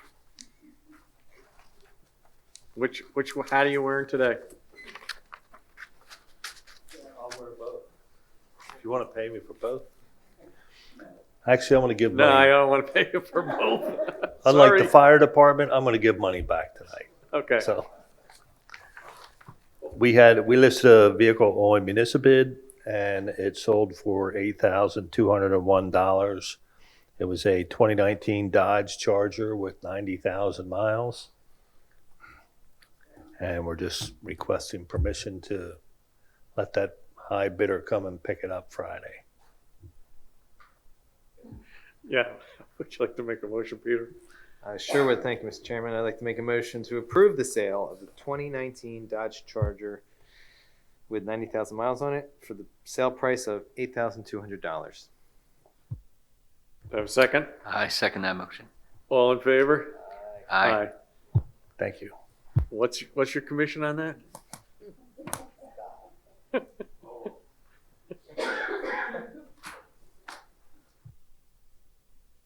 I kid you, but you do a good job with moving these cars in and out and getting a good price. You really do.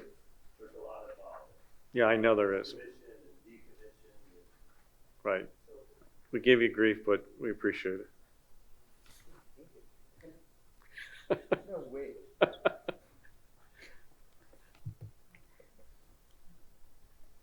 Okay, we're moving on to planning and development with Zach. If you can begin the process here under item 5. Sure. So item 5A was to consider rendering a decision on the project at 370 Lancaster Avenue. We met with the applicant earlier this week just to walk through some of the draft conditions in that resolution. We'd like a little bit more time to sort through some of those. So they've requested to table until the April 8th meeting, I guess. So we'll work that out in the meantime, and they'll be back before you all then.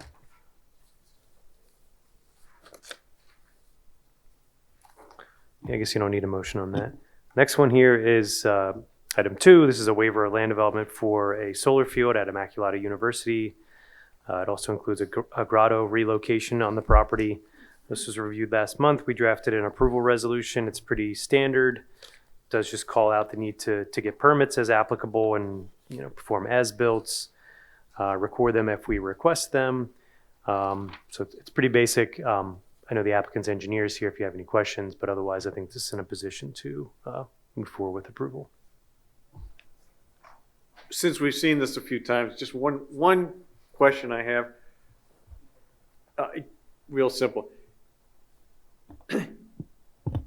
If you have an excess amount of energy created by the solar panels, are you selling it back to the grid operators? It will have net metering.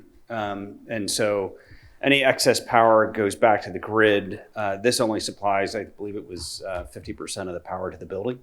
And so what will, they'll end up using it. It's just a kind of a net metering. Yep. Okay. You'll never have an excess that yourself. Okay. All right. Since we last spoke, any major issues that you've seen or changes? Nope. Just looking forward to get started. Okay. All right. Sounds good. Any questions from the public? Would you like to make a motion? I would love to make a motion for the sisters. I'd like to make a motion to approve, would it be approved, Zach? Yes. To approve WLD-09-2025 for the Immaculata University Solar Field and Grotto relocation by the Sisters, the Servants of the Immaculate Heart of Mary, 20-2026. Zach, do I have to include all permits and? That's all contained in the resolution. Yep. Thank you. I'd like to absolutely second that motion. All in favor? Aye. 3-0 passes. Thank you very much. Thank you. Good luck.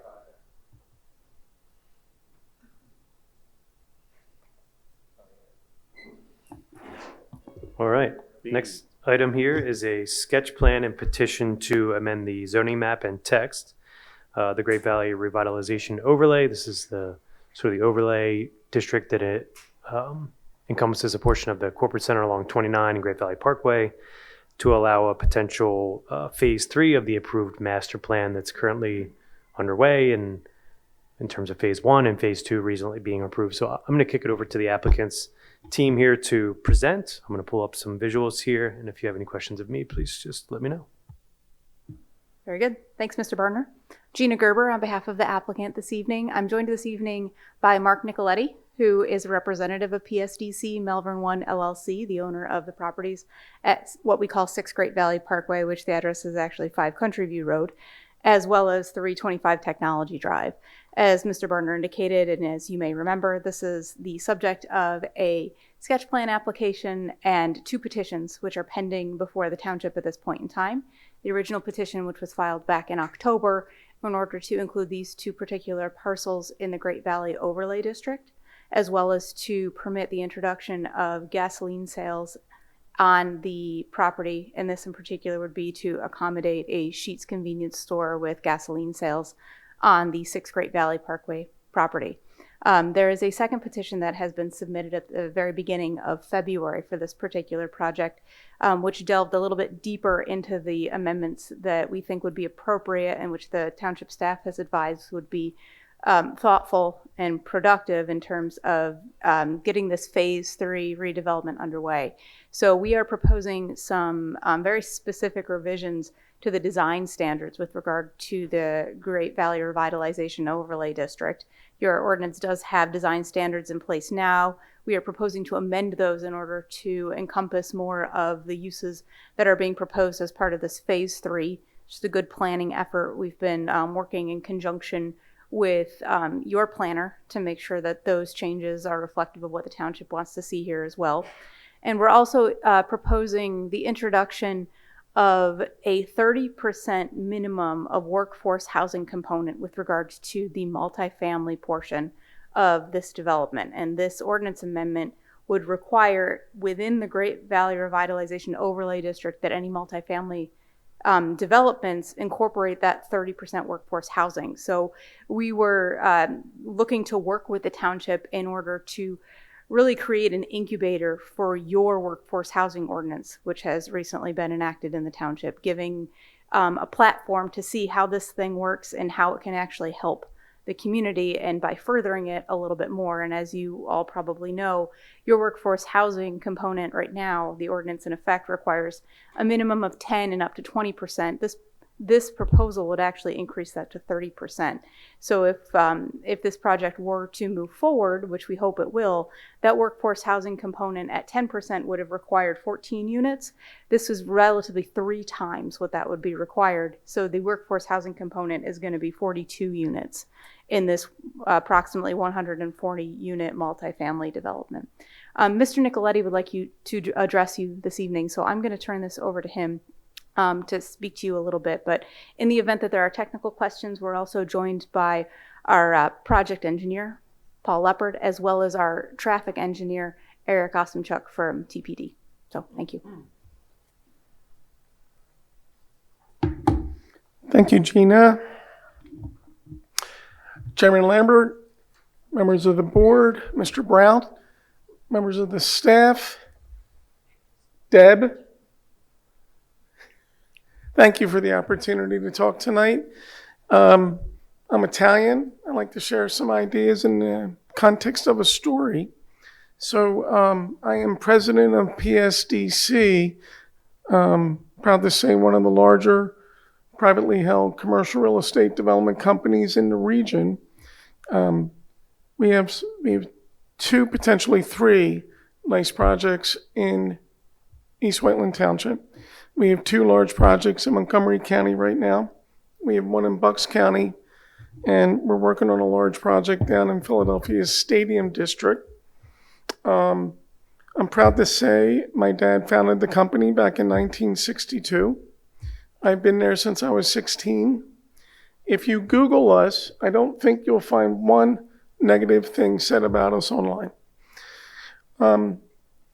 I came into a development committee meeting hat in hand back in 2019 when we bought properties off of Liberty Property Trust at the entrance to the Great Valley Corporate Center.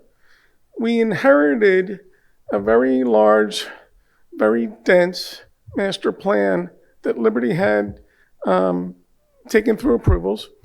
We didn't necessarily agree with that plan. I think it called for 2-3 million square feet of density. It had a lot of assumptions that we didn't think were realistic. And working with the township, your board and the planning commission, we moved forward with a master plan that today is a fraction of that much yield and density. I feel good about that, and I think you do too. We've been executing in stages. Stage 1 is under construction. It's the project that Gray Star is doing on 29. We took land that was fill and covered in scrub. And I think next year, by next summer, a big chunk of that project's going to be targeting housing for plus 55 adults. I'm one of them. Stage 2, we completed approvals for hopefully what will be a life science building on lots 10 through 18, Great Valley Parkway. That was a very deliberate proposal. One of the larger employers in the township and in the park, Johnson & Johnson, has been growing consistently in this market. They may even be landlocked right now and busting at the seams. You read recently that Johnson & Johnson has announced in Montgomery County to develop $1 billion facility. The economic impact study that we submitted with our master plan, back in 2023, it was David Babbitt's study, projected that there will eventually be close to $85 million of new assessments with stage 1 and stage 2. That, I think, generates $1.5 million in tax revenue to the school district. Serious money. The proposal at hand addresses the vacant lot on lot 6. Formerly our favorite little outdoor beer garden, which served a purpose during COVID. Got us out, and I think all of us appreciated that. But it's been an undeveloped corner for a while. We're proposing to put childcare and a convenience store on that corner. We're also under contract to buy 325 Technology Drive. Again, this is not random. It's consistent with our master plan and our bigger objective to lure in, to go bear hunting and get the big bear. And the big bear not only needs additional space for life science, they need corporate housing. So Greystar's doing a great job with what they're doing in phase one along 29. But if you look at where 325 is, it's positioned right across the street from where the Bear is doing business. So, and we're happy to be aligned with the township's objectives, always. Especially the bold ideas that the township has around making housing more affordable and workforce housing. So to complement that, we're proposing the first project that's aligned with that. And not only that, we're increasing the ratio we're prepared to meet. That's important because we're thinking about what hopefully our client's needs are, and we've aligned them with what the township's objectives are. I've met with the principals at Workspace. They've got their hands full, don't they? The park's vacancy issues are a challenge for not just them. That's a systemic challenge all over the country, hitting office commercial everywhere. I don't know if you're like me, I'm relatively old. I read a lot of newspapers, 3 or 4 a day. This really alarmed me this past week when Amazon announced that they're pulling out of 14 million square feet of office space. Not warehouse, not data centers, office space. The AI revolution is at hand. Office vacancies right now, I think, are feeling the brunt of us adapting to working from home and Zoom meetings. But AI is going to be a knockout punch for office commercial. Absolutely. So things that we're doing now that are aligned with the township's strategic thinking, that support the Great Valley Corporate Center and our neighbors' workspace trying to keep their buildings full. The child care center matters. The convenience store matters. Sheets in particular, you can have a meal, you can sit down and have a meal in the Sheets. We've also asked them to do something unprecedented. The pumps are in the back. And we're going to have some say over what the design of the building that we see on 29 looks like. I forgot to mention, we already did put an adult child care or adult care center in 309 Technology Drive that opened up over a year ago. So if I sound like a broken record, it's because I'm trying to drive a theme home. We've worked consistently with the township and their objectives. We've been good neighbors to the other owners in the park and try to support their objectives, and we're not transactional. We also bought land at the entrance to Atwater when Trammell Crow merged out of business. That was a few years ago. We've taken our time to really think through what makes sense there. We'll be coming to you with that as well soon. I volunteered over a year ago, pro bono, to work on behalf of the township on the Oracle site. I'm running point on a proposal where we're trying to nail that property down for a transformational Parks and Rec project. So I'm all in. I really am. And I'm not going to come any particular night or day to a meeting and try to talk you into anything. I'm going to share ideas and make a case based on that approach, that theme of working together. This particular proposal started last summer in what do we call those monthly meetings, Steve? Development? And in a development committee meeting last summer where I walked in and said, what do you think? Childcare, some workforce housing, the convenience store. That was last summer. Mr. Smith, welcome to the board. We lost a couple months in the process, and I'm happy that you're here and we get to meet, and I look forward to working with you. We'd like to pick up some time lost and get back on track. We'd like to go to the Planning Commission on March 25th. We'd like to come back to you April 8th. We're listening, already in the process. There's been reviews. There were comments about the relationship between the child care center and the convenience store. We rearranged the parking lot so that the child care center won't at any point have issues with traffic coming out of the convenience store. Noted. Great idea. Plan got changed. We'd like to come back, though, and come into the formal process and move forward with this because it's all good stuff. So, not being presumptuous, I think we're aligned with your thinking, and these are good ideas that you could support. Thank you. Deb, I didn't hear from you. Excuse me. Would you like to? Okay, thank you. Zach, would you call up the plan so the general audience could see and we could discuss? So I'll let the applicant orient if they'd like. Give me 1 second. When I mentioned the assessments from stage 1 and 2, there were certain assumptions in that study that didn't account for the potential that the phase 2 Big Bear building could actually be $1 billion building. And if the Big Bear. Mark, can you use your microphone, please? There you go.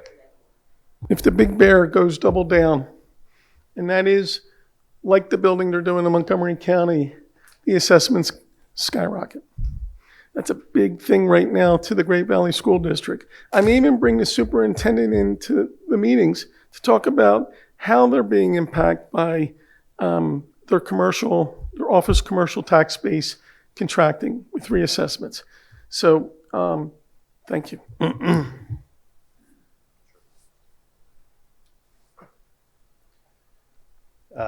Good evening, ladies and gentlemen. My name is Paul Leopard. Paul, Yep. can I interrupt? You sure can. Can you just clarify, when you say, Mark, Big Bear, what's Big Bear? Just so I, Big Bear is Johnson & Johnson. okay, gotcha. Just to orient, and Zach, maybe the next slide is better in terms of the rendering to help share with the community and the Board of Supervisors what we're discussing. This is the Great Valley Master Plan. This includes what Mark referenced as Phase 3. On the lower right-hand corner is the 6 Great Valley Parkway parcel, the former beer garden. On the east side of that site plan is the Sheetz convenience store with the pump condition, as Mark mentioned, to the rear of the site. To the left or the west of the parcel is the daycare. Previously, the site circulation had been knitted together. We're proposing to kind of break that connection in order to prohibit direct circulation interaction between the two uses in terms of the convenience retail and the daycare. We will continue to provide a linkage via a fire access between the two parking lots, which we think makes sense, but we'll have segregated circulation. We recognize, and Eric Ostenchuk is here from Traffic Planning and Design, that Bowman has some commentary in their review letters with respect to potential additional circulation considerations. We're mindful of that and would be amenable to incorporating those potential changes as part of the land development phase of the project. We're really focused on getting through the zoning and the use aspect with respect to the changes that are contemplated in the ordinance and the design guidelines. That's the purpose of why we're here this evening. But this is the concept plan, the master plan for those two uses. Moving directly across the street, again, is the Big Bear. That is the R&D building, and it's complementary parking structure, which also includes some retail streets on the streetscape, and the continuation of the the restaurant. Mark's 309 property is to the rear, including the adult daycare, which is right where your arrow just was, correct? The boomerang. And the linear building between is the 325 Technology Drive, which is the 120 to 140 multifamily apartments, where Mark has dedicated 30% to workforce housing. To the west, in the lower left-hand corner of the site, is the Gray Star project, which is under construction. Thank you, Zach. The T-shaped building where the cursor is the 167 age-qualified residential apartments.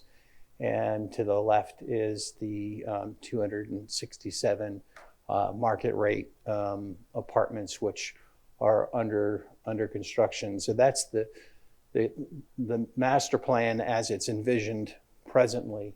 And the new components are the 6 Great Valley Parkway to the lower right-hand side, and the ability to develop the 325 Technology Drive project as, again, workforce housing and market rate apartments. Again, in rationale being that is going to be supporting the Johnson & Johnson's development on phase 2. They're similar to 6GVP. Bowman has asked us to explore consolidating driveways with our neighbor, potentially 309 potentially. We're agreeable to studying those in cooperation with, or I should say in conjunction with Bowman as we advance the project. But again, we're interested in moving the ball on the zoning component. And so just wanted to offer that narrative to help explain the master plan and the work that's been ongoing. Again, as Mark mentioned, we started this process just prior to the fall before COVID, introduced to the world to Zoom meetings and advancing it through that process. So it's encouraging to see that the development work is paid off and we're moving the ball forward with some very, very bold development work within the corporate center, which we hope that workforce will help move the office in terms of additional housing opportunities to employees that may be working in the corporate center as well as the township and Chester County. Paul, I've one question I've got. I know in our sub-planning meetings, I appreciated you guys listening to my comments about the sheets gas being tanks being put in the back and protecting the children on the school side with the inability to drive between the 2 parking lots. One question I have is sheets, are they absolutely in agreement to have the gas pumps in the back? Because that's certainly a different model than I've ever seen in any of their facilities. Well, that was your idea. At the development meeting a year ago, he said, you know what, maybe, if they can put the pumps in the back. And I said, well, I've never seen that, but let me see if I can work on that. And they're doing something they've never done. But they're willing to do that? Correct. Okay. The other question I just had is, from a traffic standpoint, I just wanted to ask, would it make any sense, as I was looking at this, Zach, if you're able to just go up to the sheets, the old Lot 6 property again, to have an exit out to the north onto yeah, I guess you can.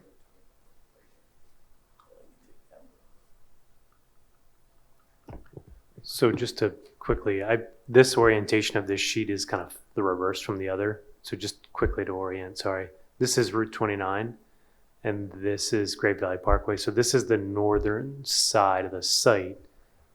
Is your question whether to connect from 29 or onto Great Valley Parkway? Onto East? Great Valley Parkway. Okay. I'm just thinking there could potentially be a lot of traffic dumping out into the east side,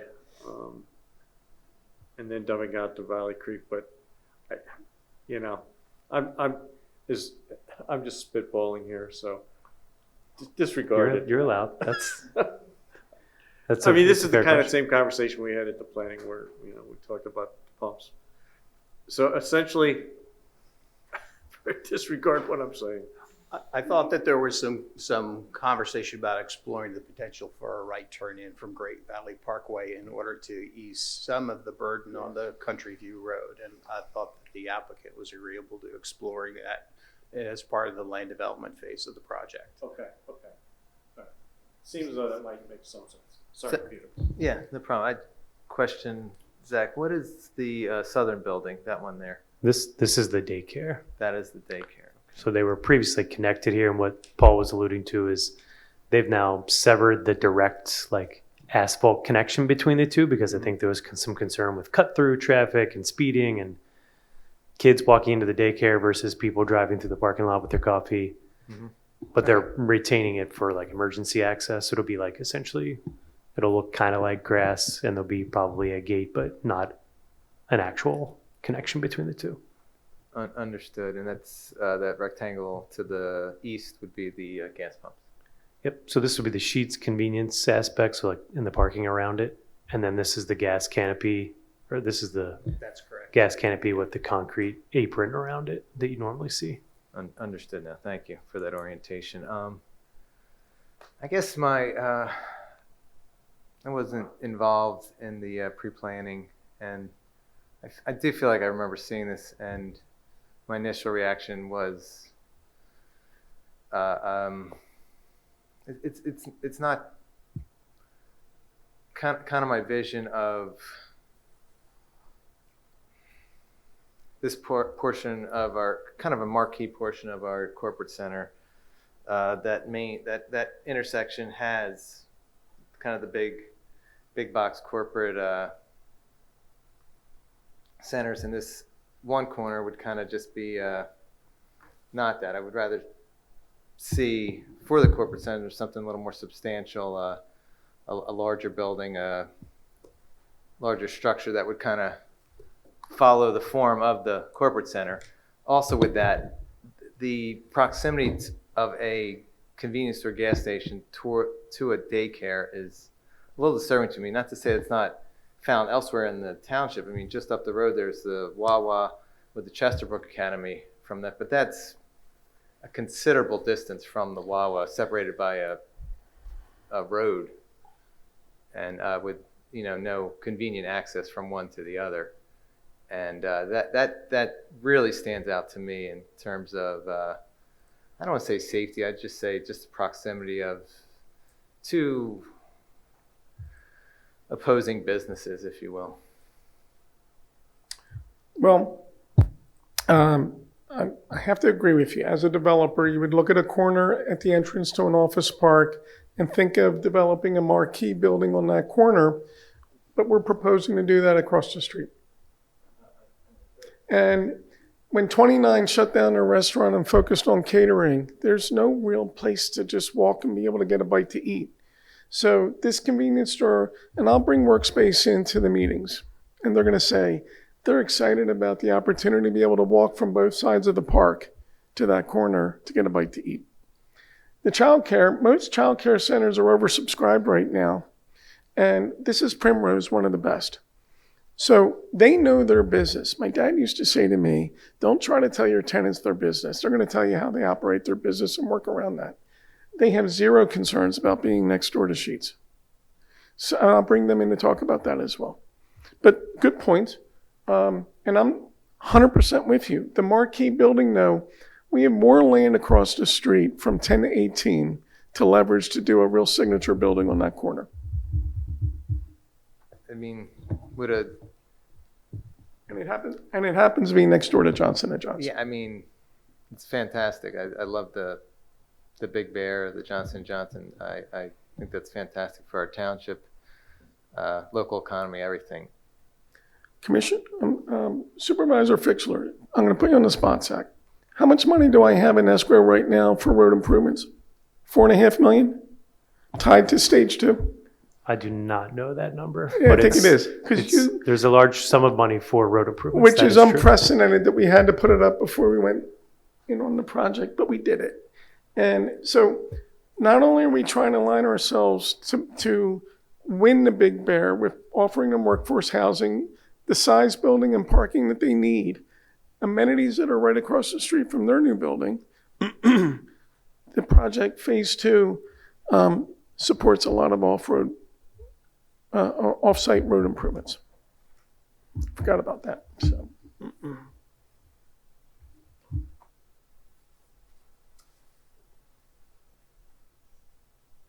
It might be helpful just to kind of walk through the process real quick, just so everybody understands where this is headed. But yeah, go ahead. Can you let Deb just have a Certainly. comment? Yes, of course. More of a question to be considered in the future, and I realize it's running late, etc.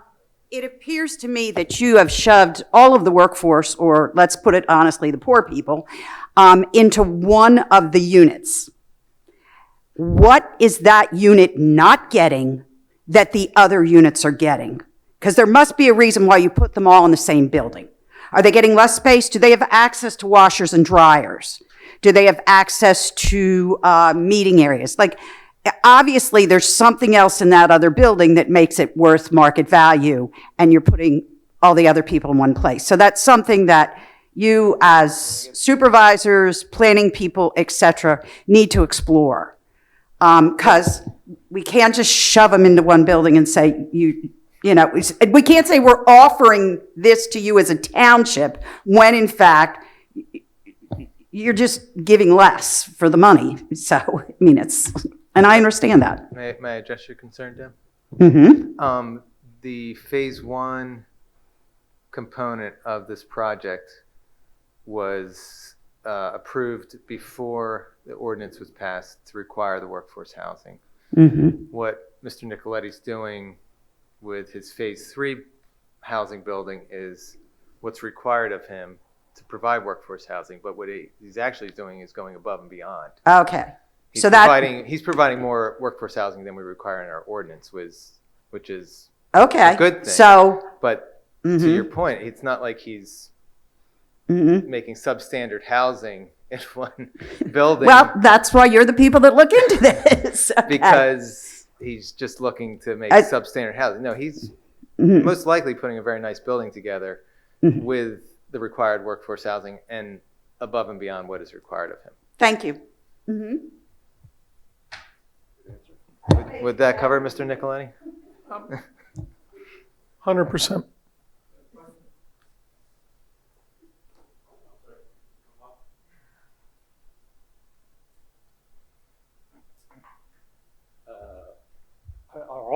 Are all Steve Lakis, 30-year resident of Wickfield. Are all those 1, 2, 3, 4, 5 buildings all new, or just some being added to this? They'll all be new. So earlier there was a motion about the Cube Smart dangerous sidewalk being changed. You made comments about 29 is gone, so people would like a place to go to eat. You've put a whole bunch of new residents and workers on one side of 29 and the place to eat on the other side. Normally, a safety engineer would see a disaster coming with pedestrians trying to get across 29. Is there any, I know an overhead bridge would be expensive and probably out of the question, but is there any other way to mitigate that?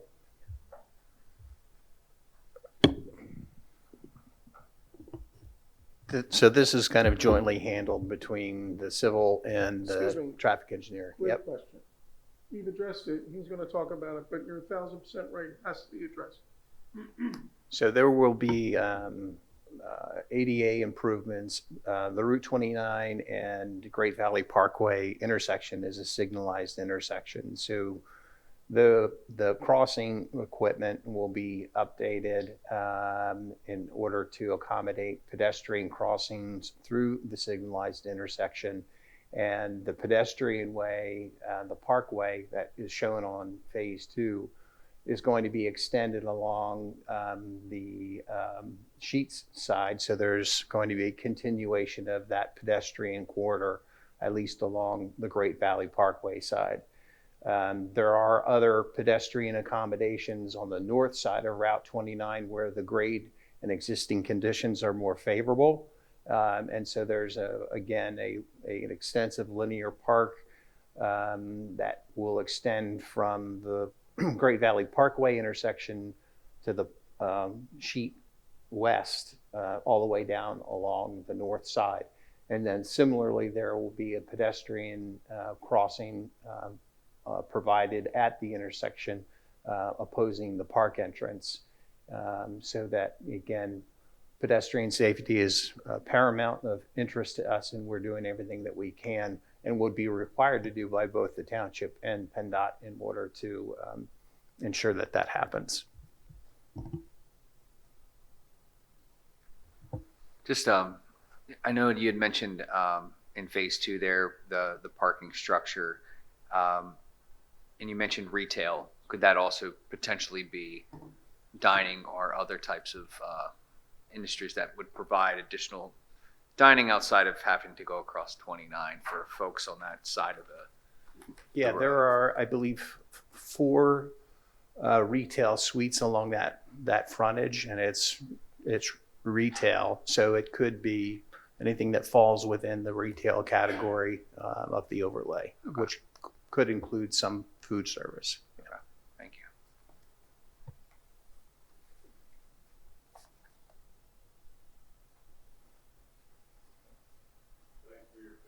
Oh, absolutely. No, that was valuable conversation.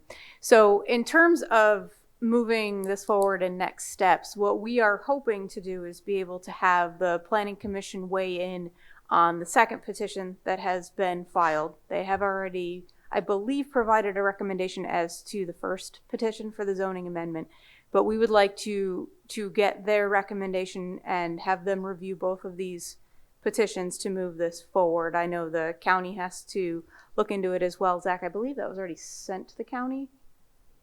I don't believe it was, no. Okay, so we need to get that through to the county as soon as we can, because they would have 30 days to review it under the MPC. And then I believe the design guidelines are being reviewed by your township planner, Tom Comita and Associates, as well, to see if he has any further comments after the first round of discussion with him, to make sure that what we are showing in those design guidelines is what he was envisioning in terms of this phase 3 development. So that being said, what we'd like to do is move this forward, move the petitions forward for consideration by the Planning Commission, by the County Planning Commission, and then ultimately come back before you all in order to have a hearing, if you would be willing to entertain the petitions and the zoning amendments and map amendment that we're proposing, to enact those at the township level. At which point, this will ultimately have to go through a master plan approval process, because this is part of a master plan, as well as the land development component of this. So you're going to be sick of this by the time we get done. But I just want to be, as this is the point of the development phase where we need to be as crystal clear as we can. I'm lukewarm about the workforce housing. I think it is necessary, but more to the point, I'm not for the gas station daycare at the corner. I'm going to be clear for you, so that moving forward, if my other fellow members are or aren't for that, you know which direction to go in. Understood. The question I had is, when you're talking, the Planning Commission has seen the sheets and the daycare proposal, right? Yeah, so they went this past fall, I'll say this fall, winter, before the holidays, and reviewed the sketch plan. And I believe they opined on the zoning component. They're aware that it requires a zoning change. I'd have to look back exactly at what was provided, because it's been sort of an evolving process of petition and site plan comments. So yeah, they reviewed the uses, the layout, and they were, I think, generally supportive of that. Okay.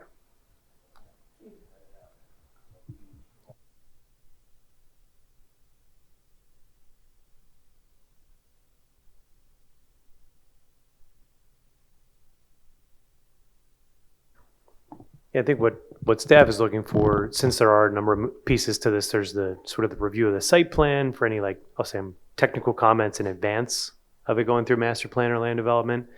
There's the ordinance side relative to the uses and how it's reflected in not only the overlay district, but also the design guidelines. So I would say staff is looking for some direction as to whether this is the type of project you want to see in the corporate center, so that we know that we can commit the time and the money and all of that, the meeting agenda space for the planning commission and the board to move this forward. So really looking for the board to give us some direction before we continue to refine things. Okay, I'll interject my thoughts.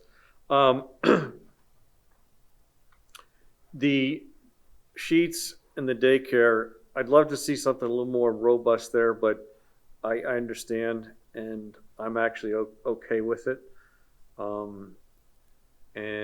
At this point in time, I'm okay with the workforce housing on this point. At this point in time,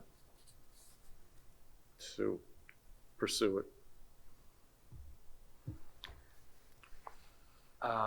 Similar to my fellow supervisors, I like the daycare. I think it's needed, especially in this area. Sheets, I don't love that the kind of where it's at sitting and access. I think that, to your point, looking at additional traffic and getting tractor trailers and vehicles in and out of there. I would love to see some type of additional facility that could be utilized by J&J or other something of that nature, or even retail outside of the gasoline facility. However, I mean, those are kind of my concerns I see at this point, and I am okay with the workforce housing and having additional. I think that's wonderful, and I'm glad we're getting additional housing and are looking at that in East Whiteland.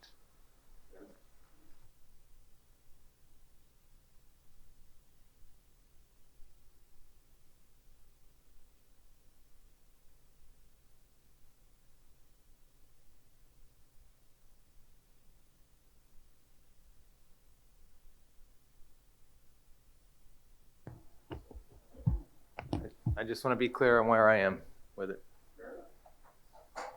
Can I ask a clarifying question maybe for the board, maybe collectively, maybe individually? Peter, you mentioned sort of your, I'll say, vision, your understanding of the corporate center and this being kind of like an important intersection.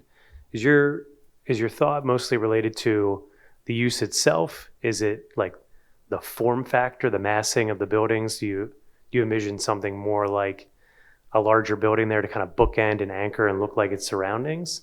I would agree with that second part, more of the, not the function, but more of the massing of the buildings to, showcase Center Point, one of our marquee corners of the corporate center. And I guess the question would be not to lead anyone, especially them, on, but and I realize that a Sheets wouldn't work on the Technology Drive portion, but an apartment building might work on the Great Valley Parkway side.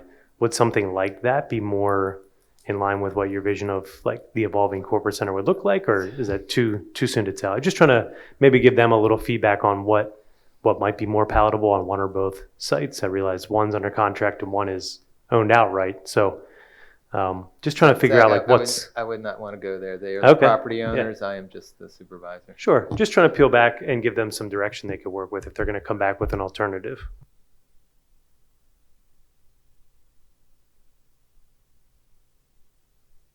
That would take up the whole lot. Luxury apartment building. People would drive by and say, that's a good looking building. So aesthetics, optics, function, trying to support my neighbors in the park that are struggling to keep vacancy by bringing real usable amenities. I'm juggling all of these things. So we want to get back into the game in the process so that we can have constructive conversations about it too. So.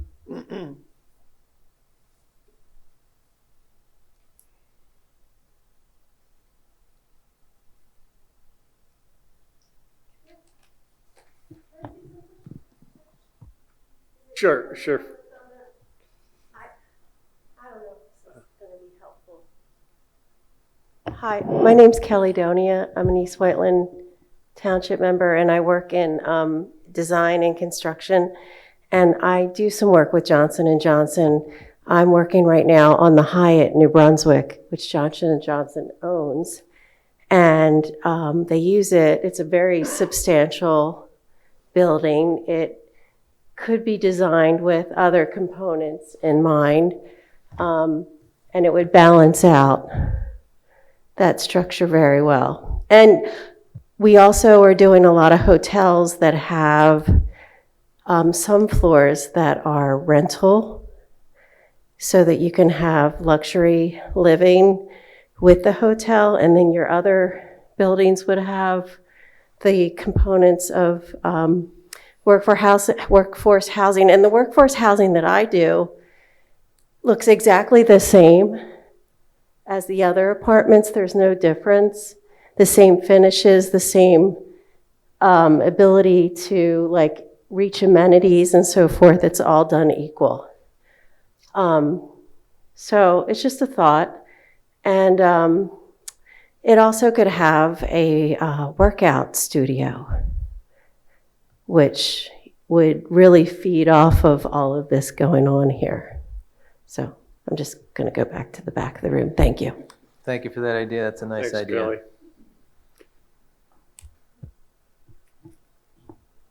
Nice to have a face with an email. Oh, yeah. I'm not big Is the board's request, direction, whichever word we want to use here, to prepare some alternatives to review? I'm not sure. I don't want to volunteer that from the applicant, but I gather that there's some, maybe not an exact alignment among the board, and maybe not an exact alignment with this plan, but certainly the applicant wants to do something with the property. So you're open to seeing some different concepts. Is that something you want We're to? going to run the course on this one until the board says throw it out. We'd like to go to the planning commission on the 25th and get their thoughts on the workforce housing. Let it take a little bit more course without being totally flexible to reject or to agree to reject anything that isn't accepted. But we want to let this hand play a little longer. Fair enough? Thank you.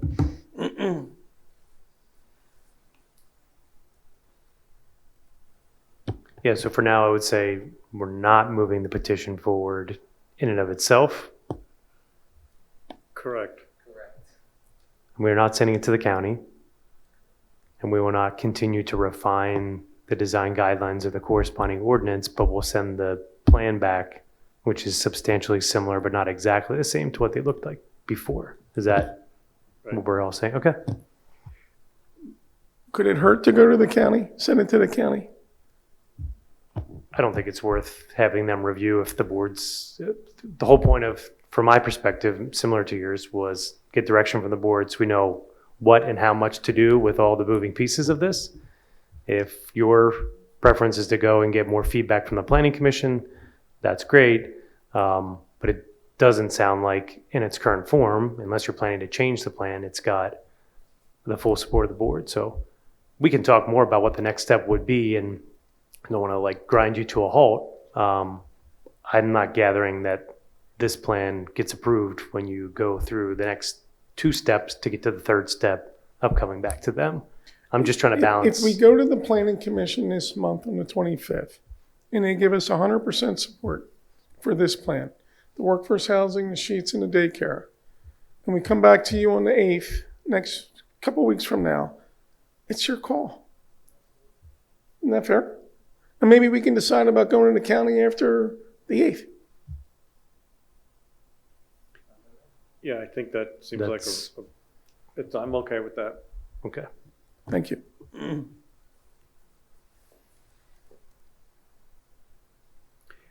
Mark, can I ask you one more question, just for edification? Yes, here, sir. And just for us to ponder.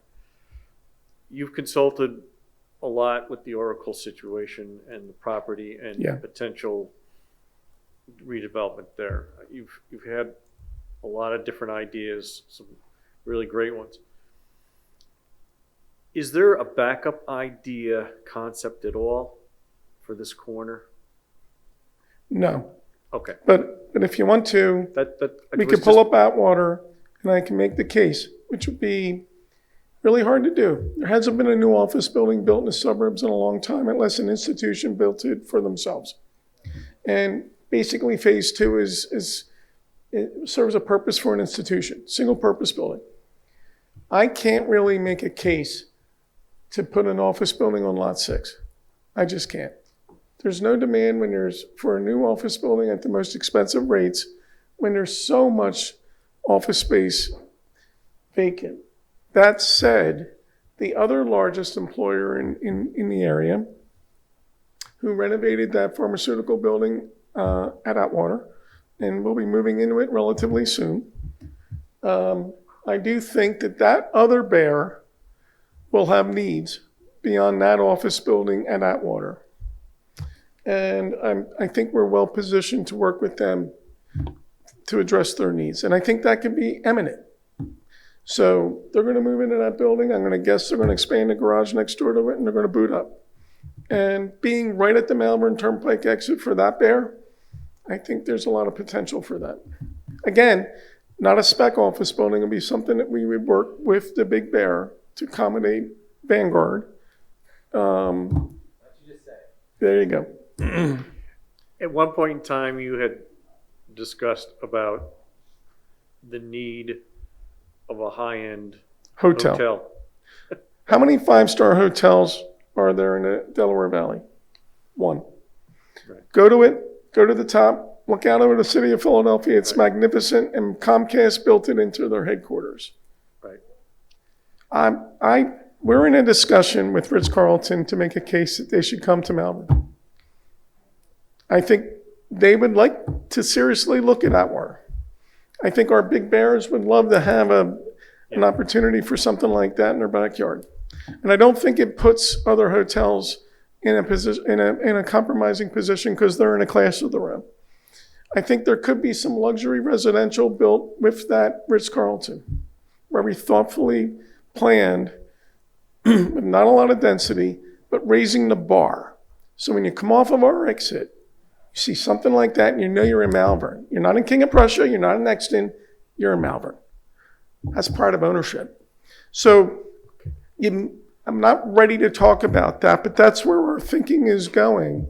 And I agree with you. Leverage our corners and our more key locations where we can, but don't underestimate. If I bring in the guys from Workspace and they say to you, we're going to have a lot of people eating lunch and taking home dinner at Sheets, and we need that daycare center. We're living in interesting times, and we have to be a little bit out of the box thinking. So, Mark, the other I thought interesting idea that you and I have talked about that potentially for that corner. Oracle. Performing Arts Center. Recreation facilities that would make townships in our backyard. We'd be the MB, an ice hockey rink. Right. I'm not kidding. All those. I could put a business plan, if we can work with Oracle, I could put a business plan together for all of that. Yeah, for sure. The one I was just thinking was the higher education relocation of a campus.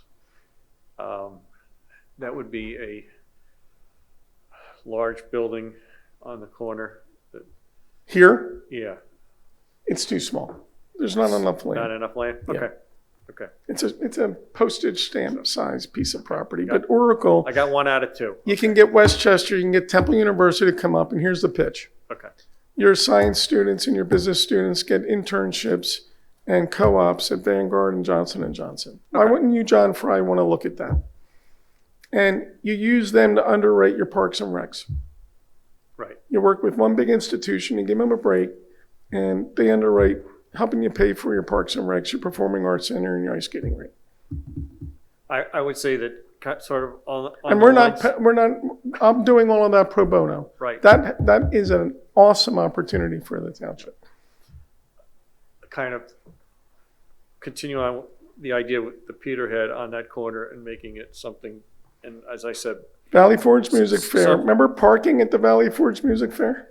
You know how much parking you need for the Valley Forge Music Fair? No, I'm going. That goes at Oracle. I know. We'll get that in the. There you go. The back. Okay, but the robustness that would a Ritz-Carlton would bring their To Atwater. to Atwater there, that would get me, again, that gets me to that robust level. That Yeah. would be awesome. I don't know how far you are in the conversation with them. You need to decide, I think, as to whether or not you want to continue with this route with Sheets and the daycare, or if you want to pause and, work Chairman, on the Ritz. We can walk and chew gum. This is critical. That little corner is an integral part of the master plan, and it's consistent with us working with our neighbors in the park. The workforce housing, we've made the case, I think you agree, that's an integral part of the master plan, and it's consistent with working with your objectives and our neighbors in the park. We can do this and execute on 2 and 3 stages here while we're working with you on thoughtful planning of Atwater and Oracle. Okay. All right. Kelly, you had a question? I've worked on the Four Seasons at the Comcast Center too. And it's worth what he's saying is exactly it. Like, it's got all these different levels of areas where the common public can go, and then areas where the people that work in Comcast 1 and Comcast 2 can go. It's just a really great meeting space. And then they do have floors that are apartments, is my understanding. And then they have floors that are in the hotel, and it's a LEED certified. So Comcast 1 was the second LEED certified building in Pennsylvania. And then when the Four Seasons moved in to the Comcast 2. Which was the first platinum LEED certified? I don't know. Oh, PSDC developed it in Township, Township, Montgomery County in 2010. And Governor Rendell cut the ribbon. The first platinum LEED is our building in Township. So you could even tote that, like you could say East Whiteland, platinum LEED certified, and follow those standards. It would be a really cool thing. Anyway, I'm going back again to the back of it.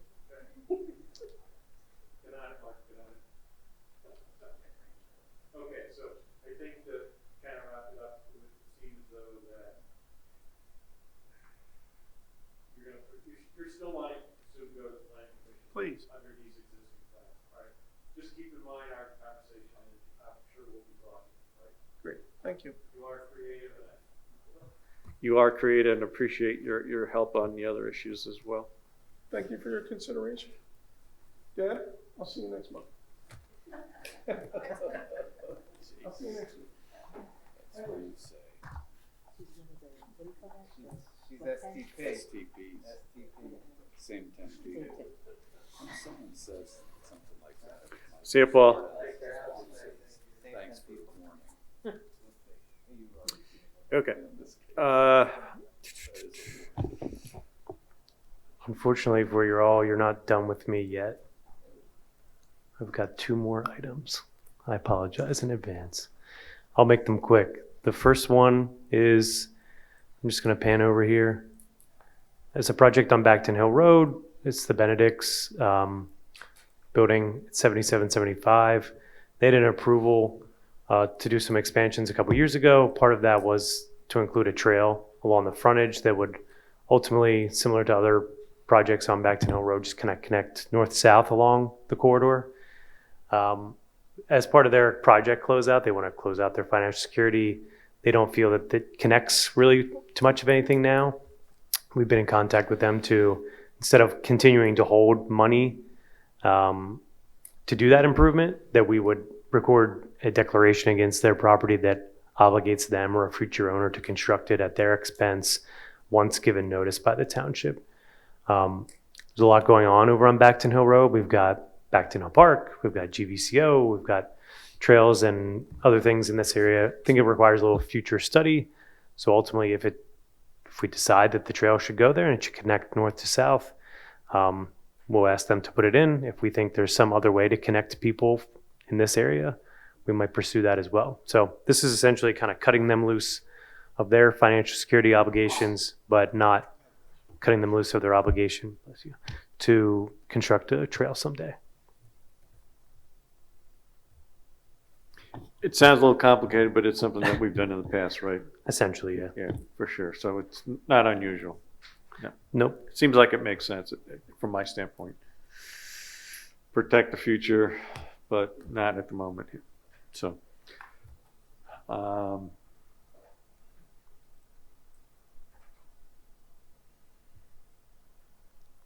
we need a motion for that? Yeah, so Don't we? just, I would just say to approve the requested modification to the approved plan. I guess that would probably be the easiest way to encapsulate that. Kind of a mouthful.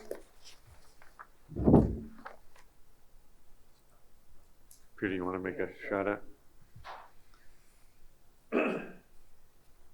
I'd like to make a motion. Wait, make a motion to approve or review request? To approve. To approve, okay. To allow the deferral of the construction of the walking trail. Okay. Thank you. I'd like to make a motion to approve them allowing the deferral of the construction of the walking trail via declaration, via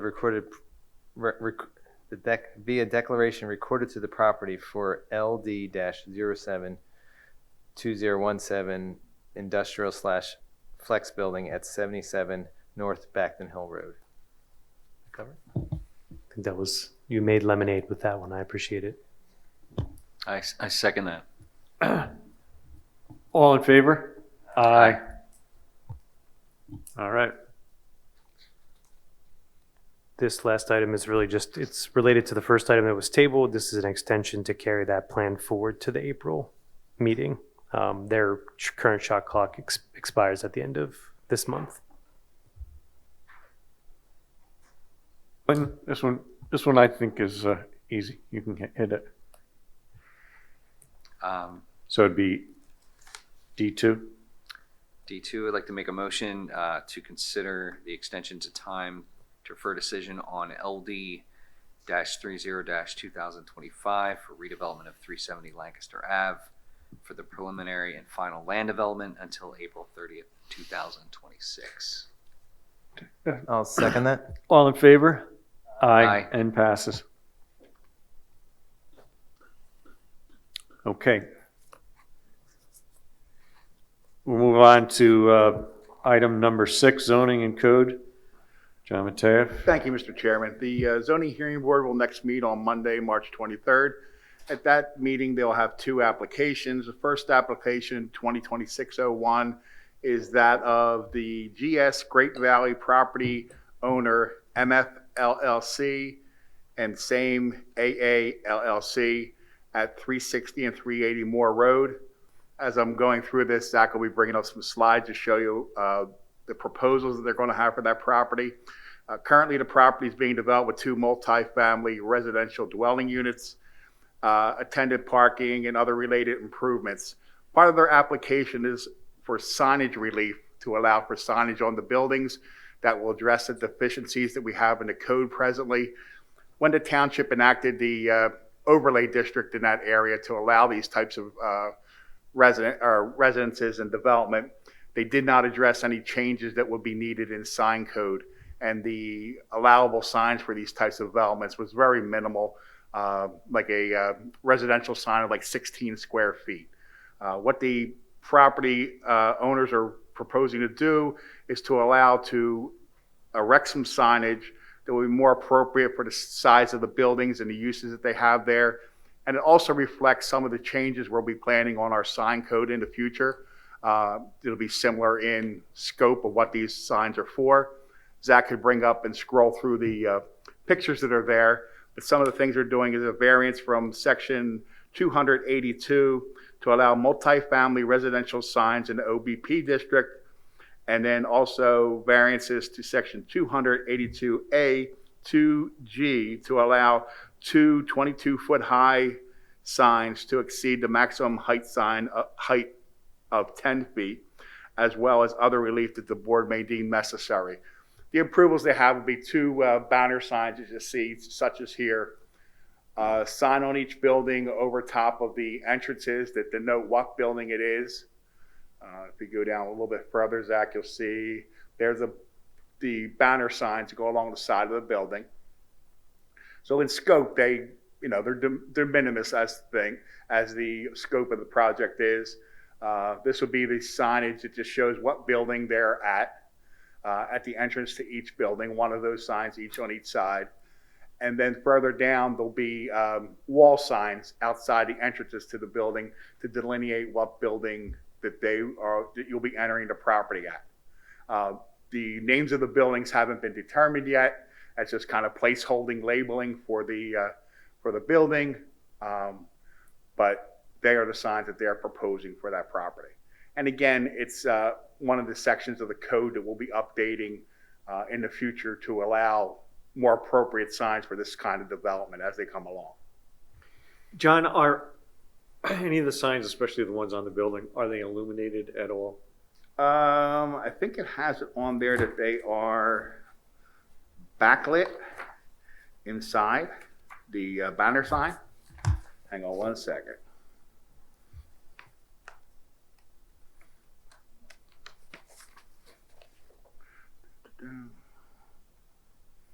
Yes, fabricated aluminum structure with backlit channel signs, double-sided.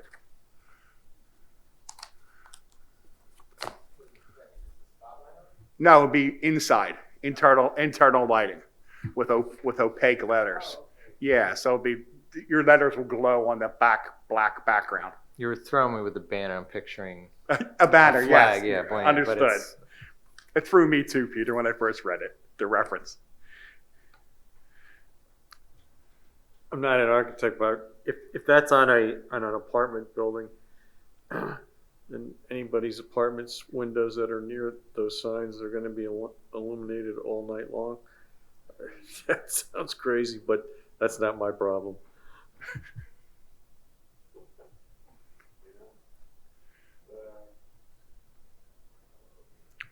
Just don't buy that unit.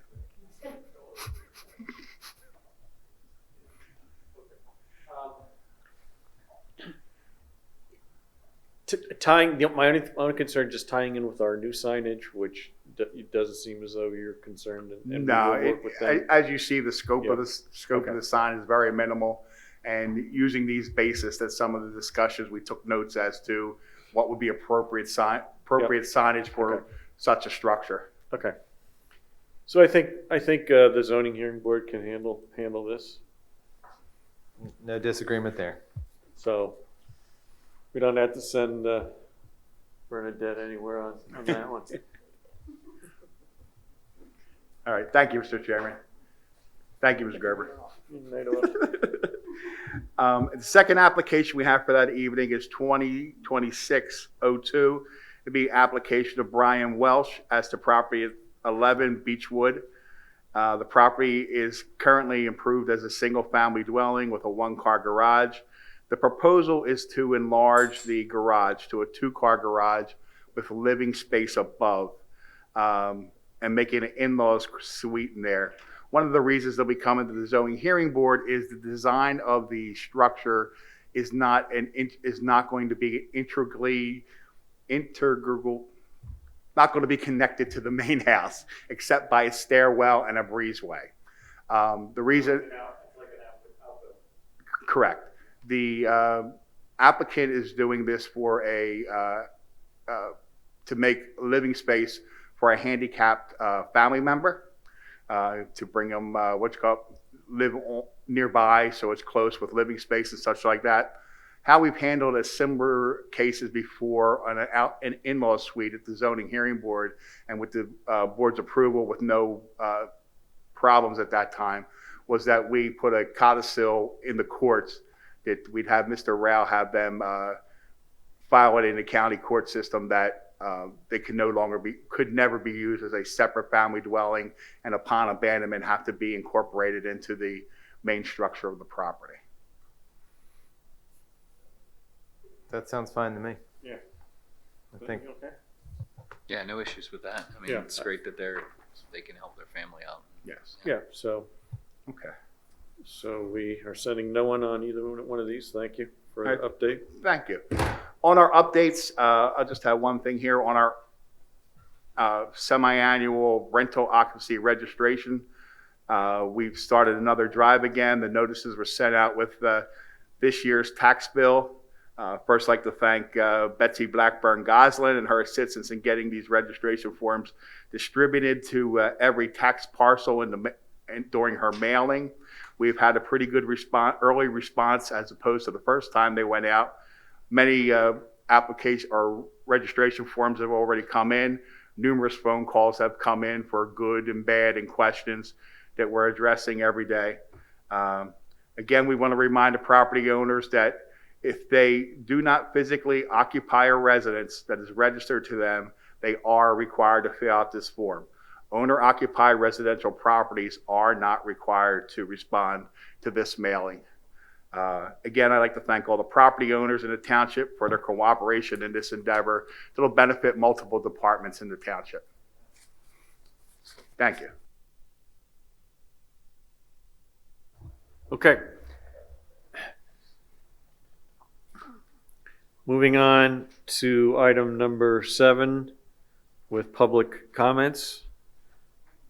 Again, we're going to try to keep it within the 3-minute limit. So, Same 3 minutes we had the other night. That's a different 3 minutes. We actually mean it. It'll be 3 minutes depending on how long it takes Scott. Bob Logan, 790 Bass Cove. Something I've been. I'll talk real slow.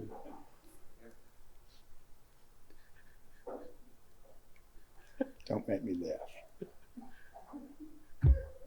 This came up a little bit tonight, but it's something I've been thinking about just driving around. Back however long ago it was when the billboards were put up, like the one at 29 and 30. And you drive around the area, you see other municipalities that have nice signage or signs promoting various things in the township.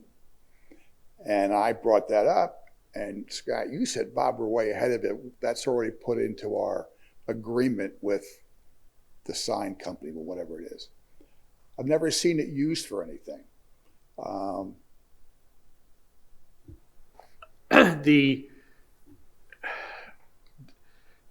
The 202 sign has written language specific to that, and if and when it gets lit, they're contracted to end up being able to provide us time on that billboard. Okay.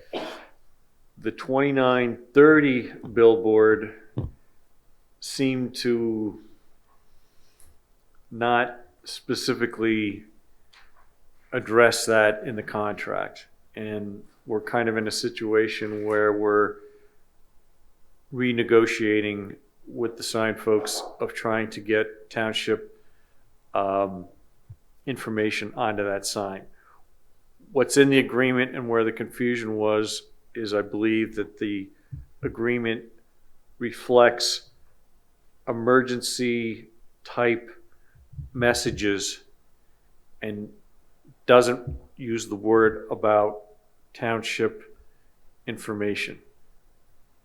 So something got omitted in that, and I think I got it right. Zach is right on top of it.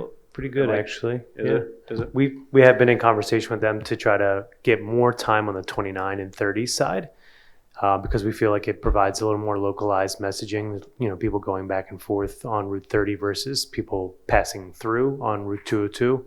So hoping to have some better language set up in the future to allow for more time, to allow for more messaging on the 29 and 30 sign. So the answer is 29 and 30 is being negotiated. Yeah, it was clearer that we had more time for the 202 sign, which has not been illuminated yet for various reasons I won't get into tonight. The 29 and 30 sign, we're working on getting some of that other time on that sign instead of 202, if that makes sense. Both signs owned by the same company? Yes. Yeah. Okay, cool, great, thanks.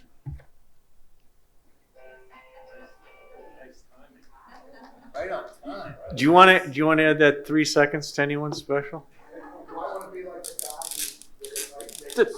guy I like that you got a fun song when that was not on purpose. We would have had a shot clock for real for Bob, I think.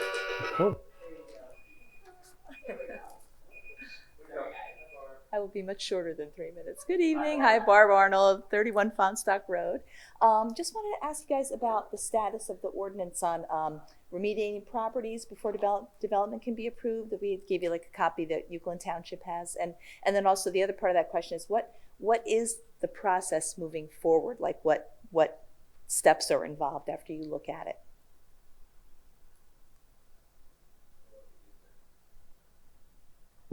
So we've got it. We're aware of the ordinance. I guess, Bernadette, have you reviewed that specifically? I know it's on the books in another township. We have not advanced that to the planning commission. I'm sorry, I didn't hear the first. Oh, one. You this said is which the ordinance? this is the ordinance that the Clean and Green group had forwarded us that I believe Euclid has on the books that Oh, yeah, requires yeah. remediation. Yeah, their ordinance, I believe, is in their saldo, and Yeah. you and I had discussed that when the zoning ordinance gets done, we could also do some saldo provisions. But we could certainly, we've taken a look at it, and I also looked at the case from Chester County about the appeal related to that, and the Chester County judge said it was fine. So yeah, I don't have an issue with the language. We had looked at it before also. Well, we can certainly put that through the process. I know previously solicitor had some concerns about the timing of that relative to financing and how projects happen from like a financing approvals and entitlement standpoint. But if that's not a concern and it's been upheld by the judge, I don't have an issue with it. But maybe we should talk about that aspect of it from a practical standpoint. Yep. But I think anything that gets sites cleaned up more expeditiously can't be a bad thing. So I think we should put that through the process and have it discussed with the planning commission.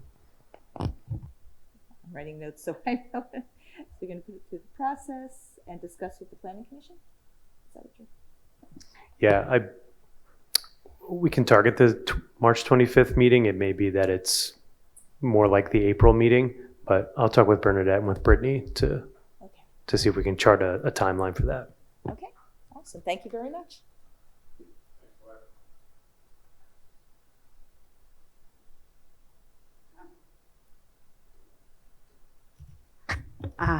I'd like to reiterate the importance of getting this into our zoning regulations. Okay, I am a resident of East Whiteland. You've heard this speech before.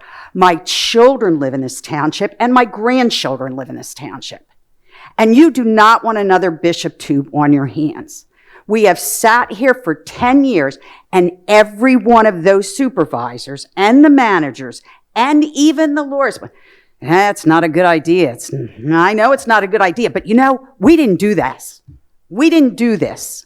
Now you have a chance to put something into effect so that 10 years from now, when something like this comes up, there's nobody sitting there saying, we can't take responsibility for it because it's already set up. The same thing happened when the public came out and screamed about having more regulations on our shops that legally sell firearms. And once it got challenged, the township backed down and we never heard from again. This is not one that you can let go. So I would ask you, and if you could do me a personal favor so I don't seem like the town, kind of one of you work out what you think an appropriate time plan. I've never gone through this process from beginning to end. So I don't know if this is something that's going to take 3 months, and I don't know if it's something that's going to take 3 years. But if one of you could get back to me or get back to Barb and let us know what the planning and the thinking of it is. And let's not have another meeting where we'll say, yeah, I think I saw that. Because this has been brought up before at meetings. This was brought up a few months ago. As soon as the Euclid thing went to court, this was brought up. Why can't we have that? So if one of you could do that, that would be super. Okay? I'll do you one better. Can you like, in a best case scenario, getting this on the books, we talking 90 days, 6 months? Realistic. I mean, I understand what you're saying, but this is mutual government. things. I know. Things- Well, that's wwhy I'm here. things- That's why I'm here. I'm here things move a to little, remind you. A little slow, but, so let's see if we can get Mhm. estimates. Yeah, we usually try to budget 90 days. There's a 30-day requirement that it go to the planning commission and the county planning commission. So, I would think June would be a reasonable timeline. That would allow for some time to review. Yeah, no, I understand the frustration Right. completely. We'll work on a timeline and we'll report back next month. Okay, super. Great. Thank you very much.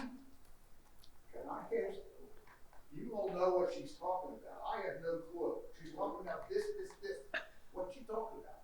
Euclid Township has a zoning regulation on the books that before No, let's be clear, it's a subdivision of land development. Yeah, there's a difference. Okay, but the idea is, the concept is that you can't come to me and get a building approved until the property that you want to build on is cleaned up. You can't come with the promise that you'll clean it up. You have to clean it up before you put it. That way, your township officials are not going to be afraid that they're going to be sued when they say no.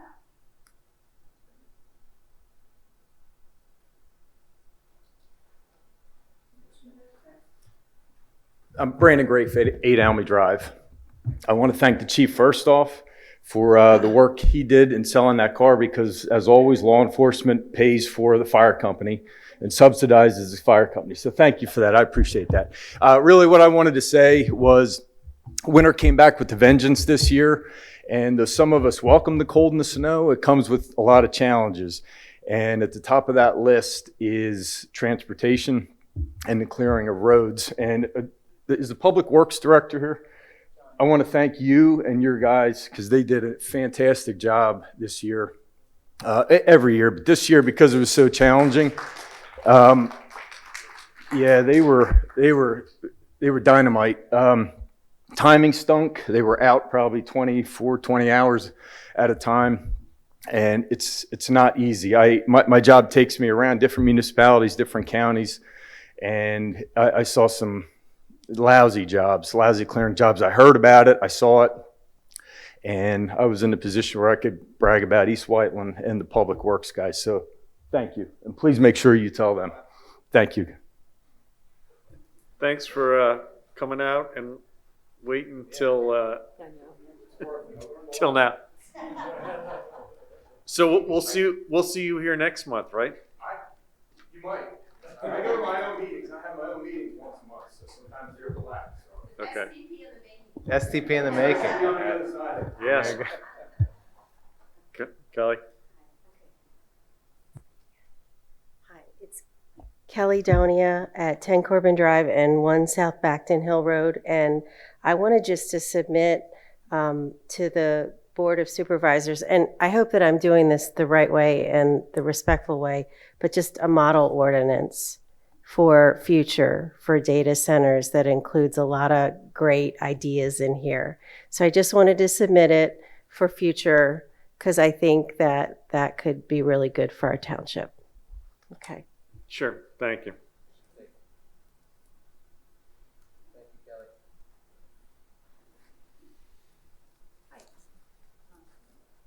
Brita Van Rossum, 1011 King Road. I just wanted to come out and talk about ICE a little bit because we've seen ICE in our township arresting people, and we've heard that they are renting or leasing a building in Berwyn for office space. And I guess, I don't know if everybody agrees with me, but I don't really want to see ICE in our township.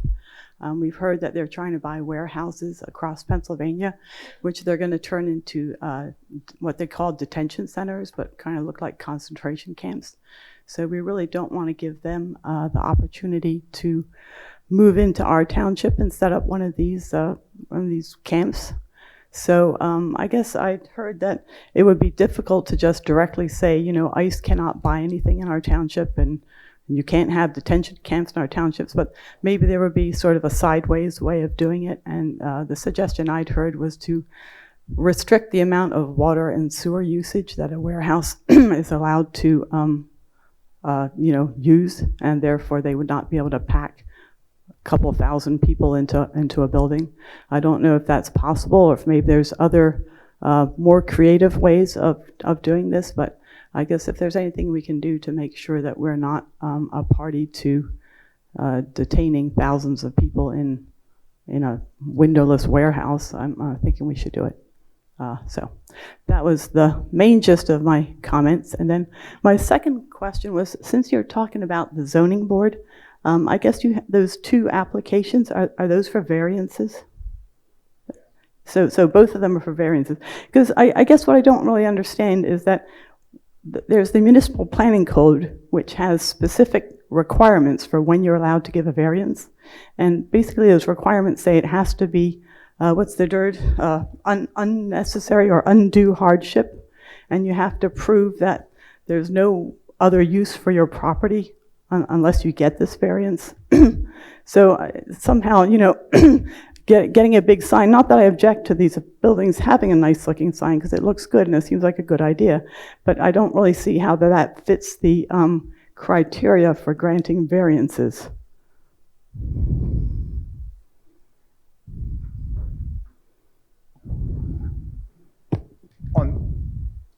On that particular property that you're talking about the signs? Yes, yeah, the one you brought up earlier. For an example, the signage that's allowed by the code for that property would only be 16 square feet for a large couple acre parcel of ground that houses 200 and 200, roughly 400 different dwelling units.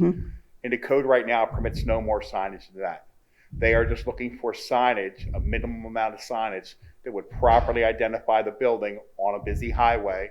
So people are riding by, they're able to see where they are. That is a reason that they gave to me. They have to prove their hardship or their proposal to the zoning hearing board. It's the zoning hearing board and their attorney's decision if they meet the criteria to grant that. The township doesn't particularly do that. The quasi-judicial board, the zoning hearing board, renders that decision.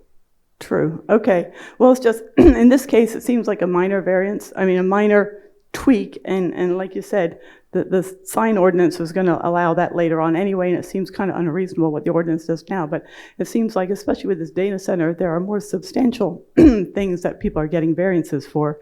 And I just wanted to find out if that unnecessary hardship criteria is really being enforced, or if we're just kind of willy-nilly saying, well, gee, you know, it sounds reasonable. It's a big apartment building. It should be allowed to have a big sign.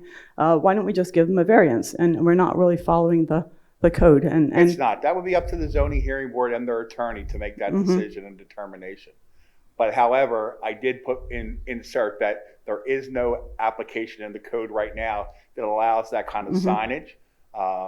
When they created the overlay district that allowed that type of use in that district, they did not change the sign code to address that, which we're working on updating our sign codes, our entire zoning code to address deficiencies and issues over the years. Okay. All right. Well, I'll cogitate on that. Okay. Thank Thanks. you. I'm going to answer your first question or give you more information.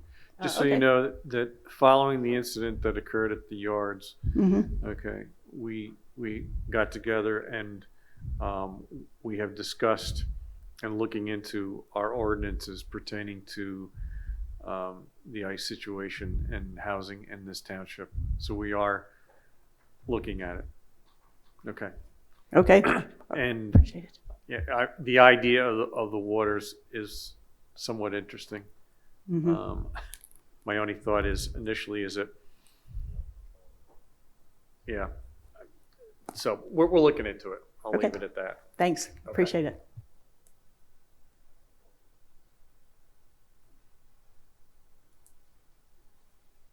Okay. Any other public questions? All right. Steve Lakis, 16 Craig Lane.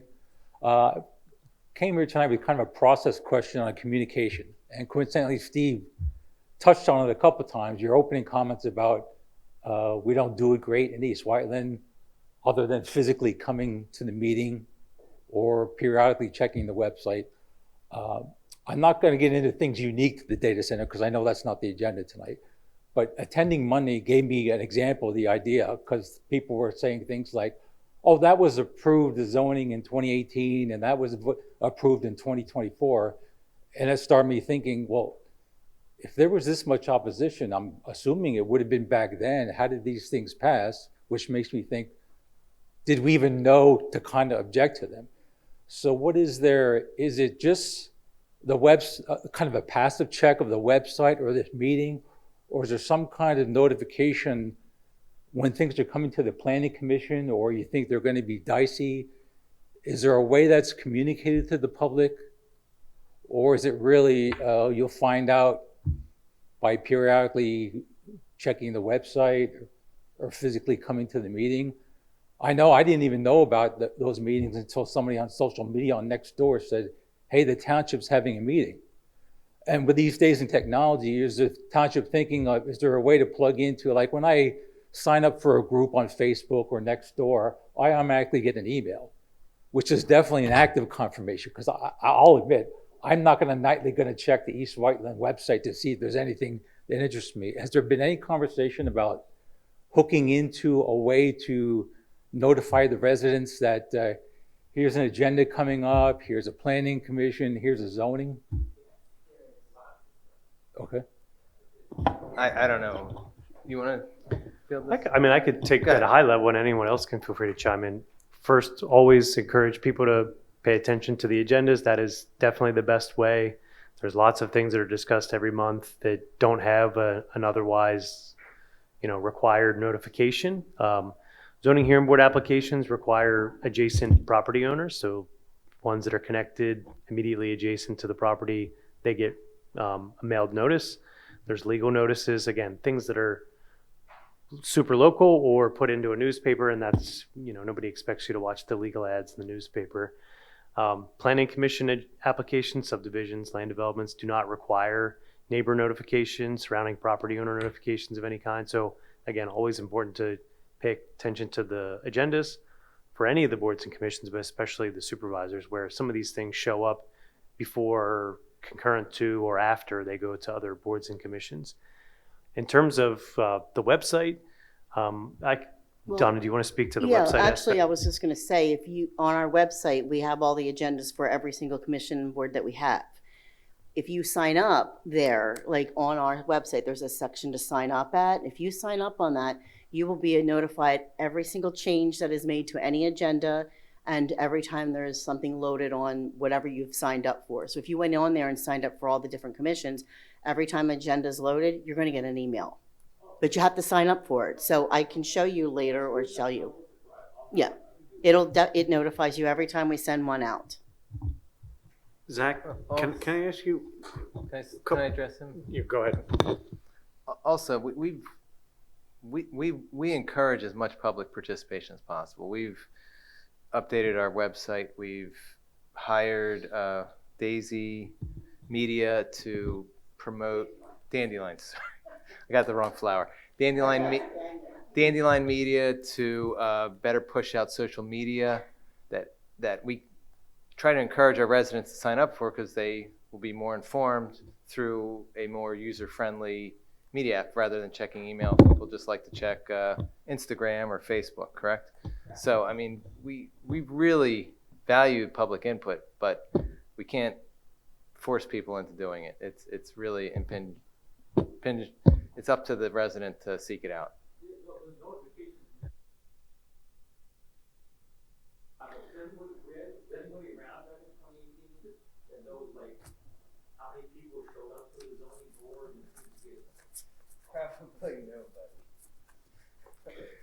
I would just say at a high level, there wasn't a lot of attendance at those prior meetings.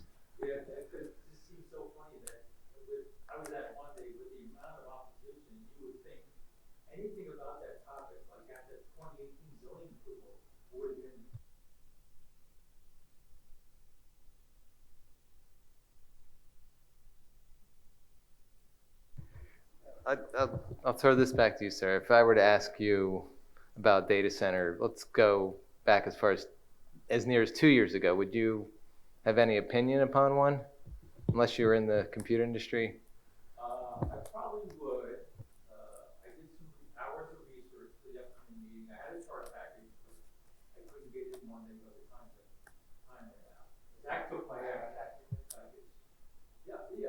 some comments are overblown. I'm saying 2 years ago, did you know what a data center was? 2 years ago, did I know there was one even coming in? No, like if you were to say, if I were to ask you, do you know what a data center is 2 years ago? And all the pitfalls that follow it. Bro, so you're the one. No, I've been around technology for a long time. Fair enough. I don't think I would even bother because it looks like a fine commercial building. I'd be more concerned about things that would impact us.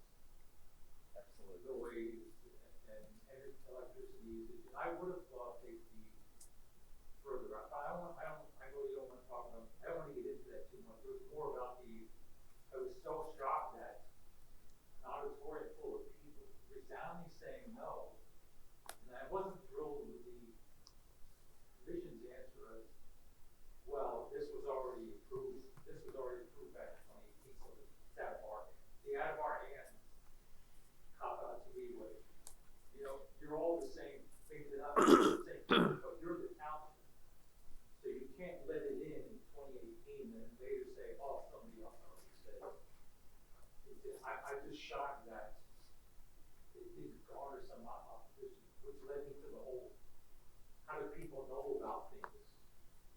If hundreds or thousands of people would have known about that in 2018, I mean, imagine we wouldn't be going through all this now. What? In the legal papers in 2018, they actually had to define what a data center was. That's back then how antiquated and off the books the idea of a data center was in 2018. The other thing I'd add is I believe the second in 21, did we send out through the homeowners association information? There was a group of Malvern Hunt residents that did come on a regular basis over about a 4 or 5 period of time and Deb, you remember because you were coming, but there was about 4 or 5 different meetings pertaining to it. And I think they were notified originally through the homeowners association. So that's another way that if we have contacts for homeowners association, that we can push out information to as well.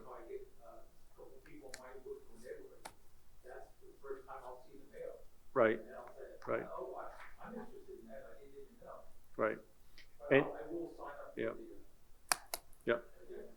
And there's also just an East Whiteland newsletter that comes out as well. You have to sign up for that, but that's kind of a general, all the things that are going on in township, maybe not as specific to topics that are coming up on board meetings or commission meetings, but just an overall, here's the park and here's new things coming up and programs and the concert we're having.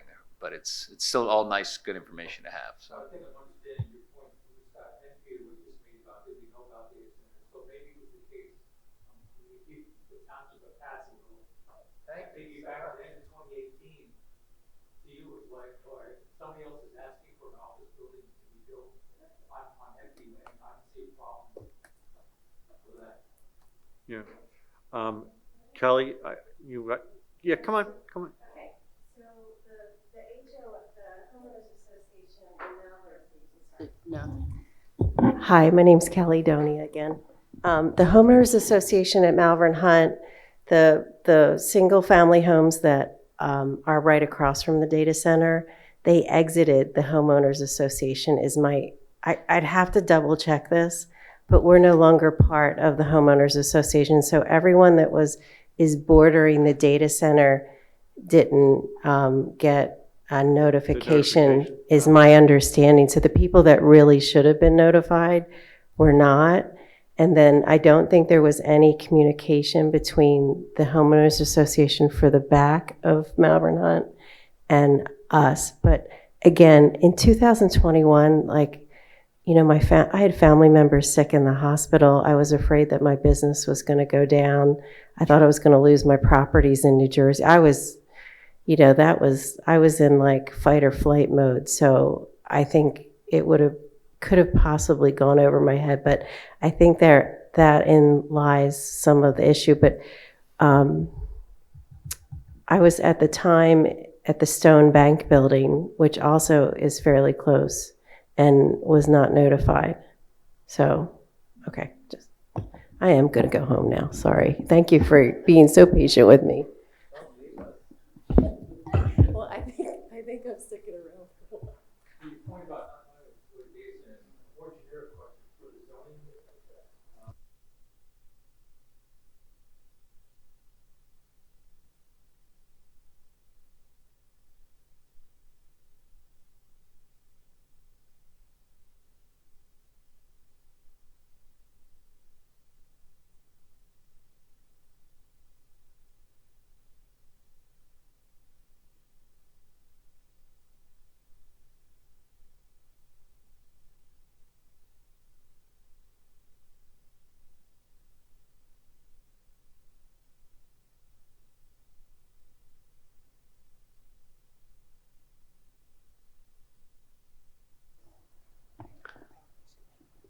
Yeah, I don't have the decision in front of me or the transcripts as to what was described during that initial meeting, especially.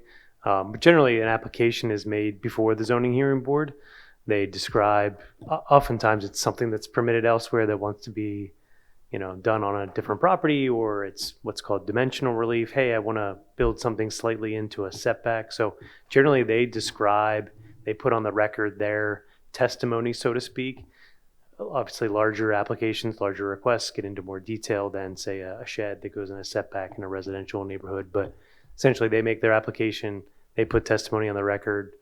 The zoning hearing board may ask questions and do sort of like a legal hearing process. But every case is different, really, I guess is the answer I was trying to get to. We did put together on our website, there's a data center page, and I'm trying to find it. Of course, I can't. Yes, I saw that. There's 5 documents on there, and I use those, all of those to make up my chart. Yeah, there's more than 5, but if you're asking about what was the zoning hearing board decision or what did they consider at the time, that would be your best document to look at. I don't know if it's on there. I'm trying to find it.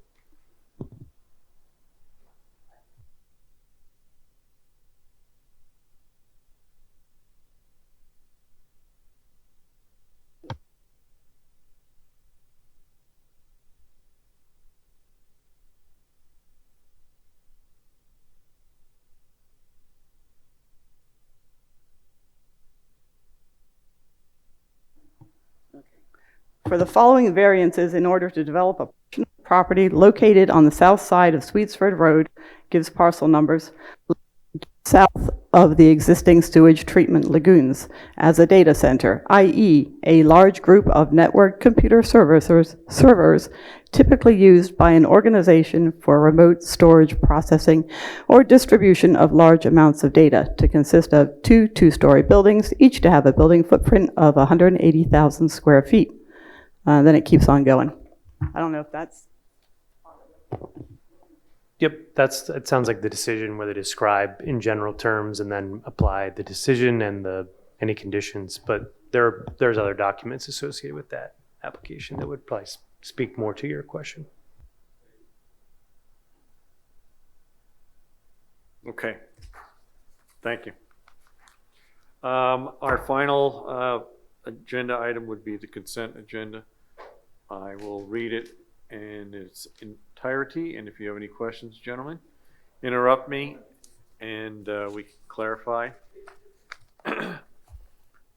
Consent agenda, approve the meeting minutes from February 11th of 2026, ratify the payments of bills in the amount of $1,815,369.26, accept the treasurer's report, approve a settlement of the Davison Zoning Hearing Board appeal, approve the AVT proposal for video documentation of Ridley Springs Farm Master Planning not to exceed $6,000. Where's that going to be held? Right here? The Ridley Springs? The master planning meetings, yes, it will be held here.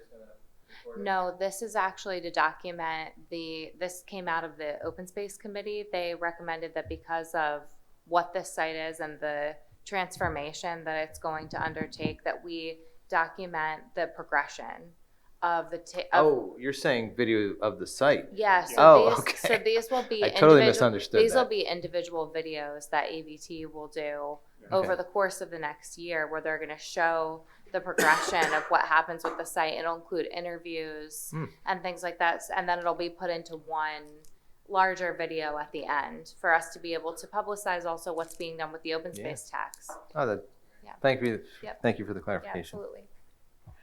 We picked up on that. That's the way it is. Okay. Okay. I just help my Bernadette, if you could help my memory, what's the Davidson zoning hearing board appeal? The Davidsons. What is the Davidson? This is the 336 Conestoga Road. We had talked about it before back in December. 336? Yeah, this is the one property that has one house on it, and PennDOT indicated, the zoning hearing board and the chief were concerned. Going right over there. Yes, so PennDOT said you have to have 3 Okay. no left turns, which was better than what we could do because we couldn't tell the applicant you have to put no left turn signs on PennDOT roads. But PennDOT has said you will put up 3 no left turn signs. So we agreed with the applicant that the PennDOT, the zoning hearing board decision, and the PennDOT letter with those 3 no left turn signs will be part of a declaration that will be recorded against the property. I'd also let Andy Rao, the zoning hearing board solicitor, know that. And the attorney, Jonathan Long, for the applicant, was agreeable to that. In fact, he said the declaration should be in my office shortly. And then once I have that, I'll withdraw the appeal and get the declaration filed. Thank you for that reminder. That's property we have to clean up a few little things on, don't we? Regarding the tree. Is this the tree? They verbally said they don't think they're You're going gonna to figure impact out, it. but there was some special wording or something we're gonna. No, Okay. it was just verbal. Okay. All right. So, can I have a motion regarding consent agenda? I'd like to make a motion to approve the consent agenda as read for the March 11th, 2026 Supervisors meeting. Do I have a second? I second. All in favor? Aye. Aye. And passes. So at this point in time, meeting is adjourned.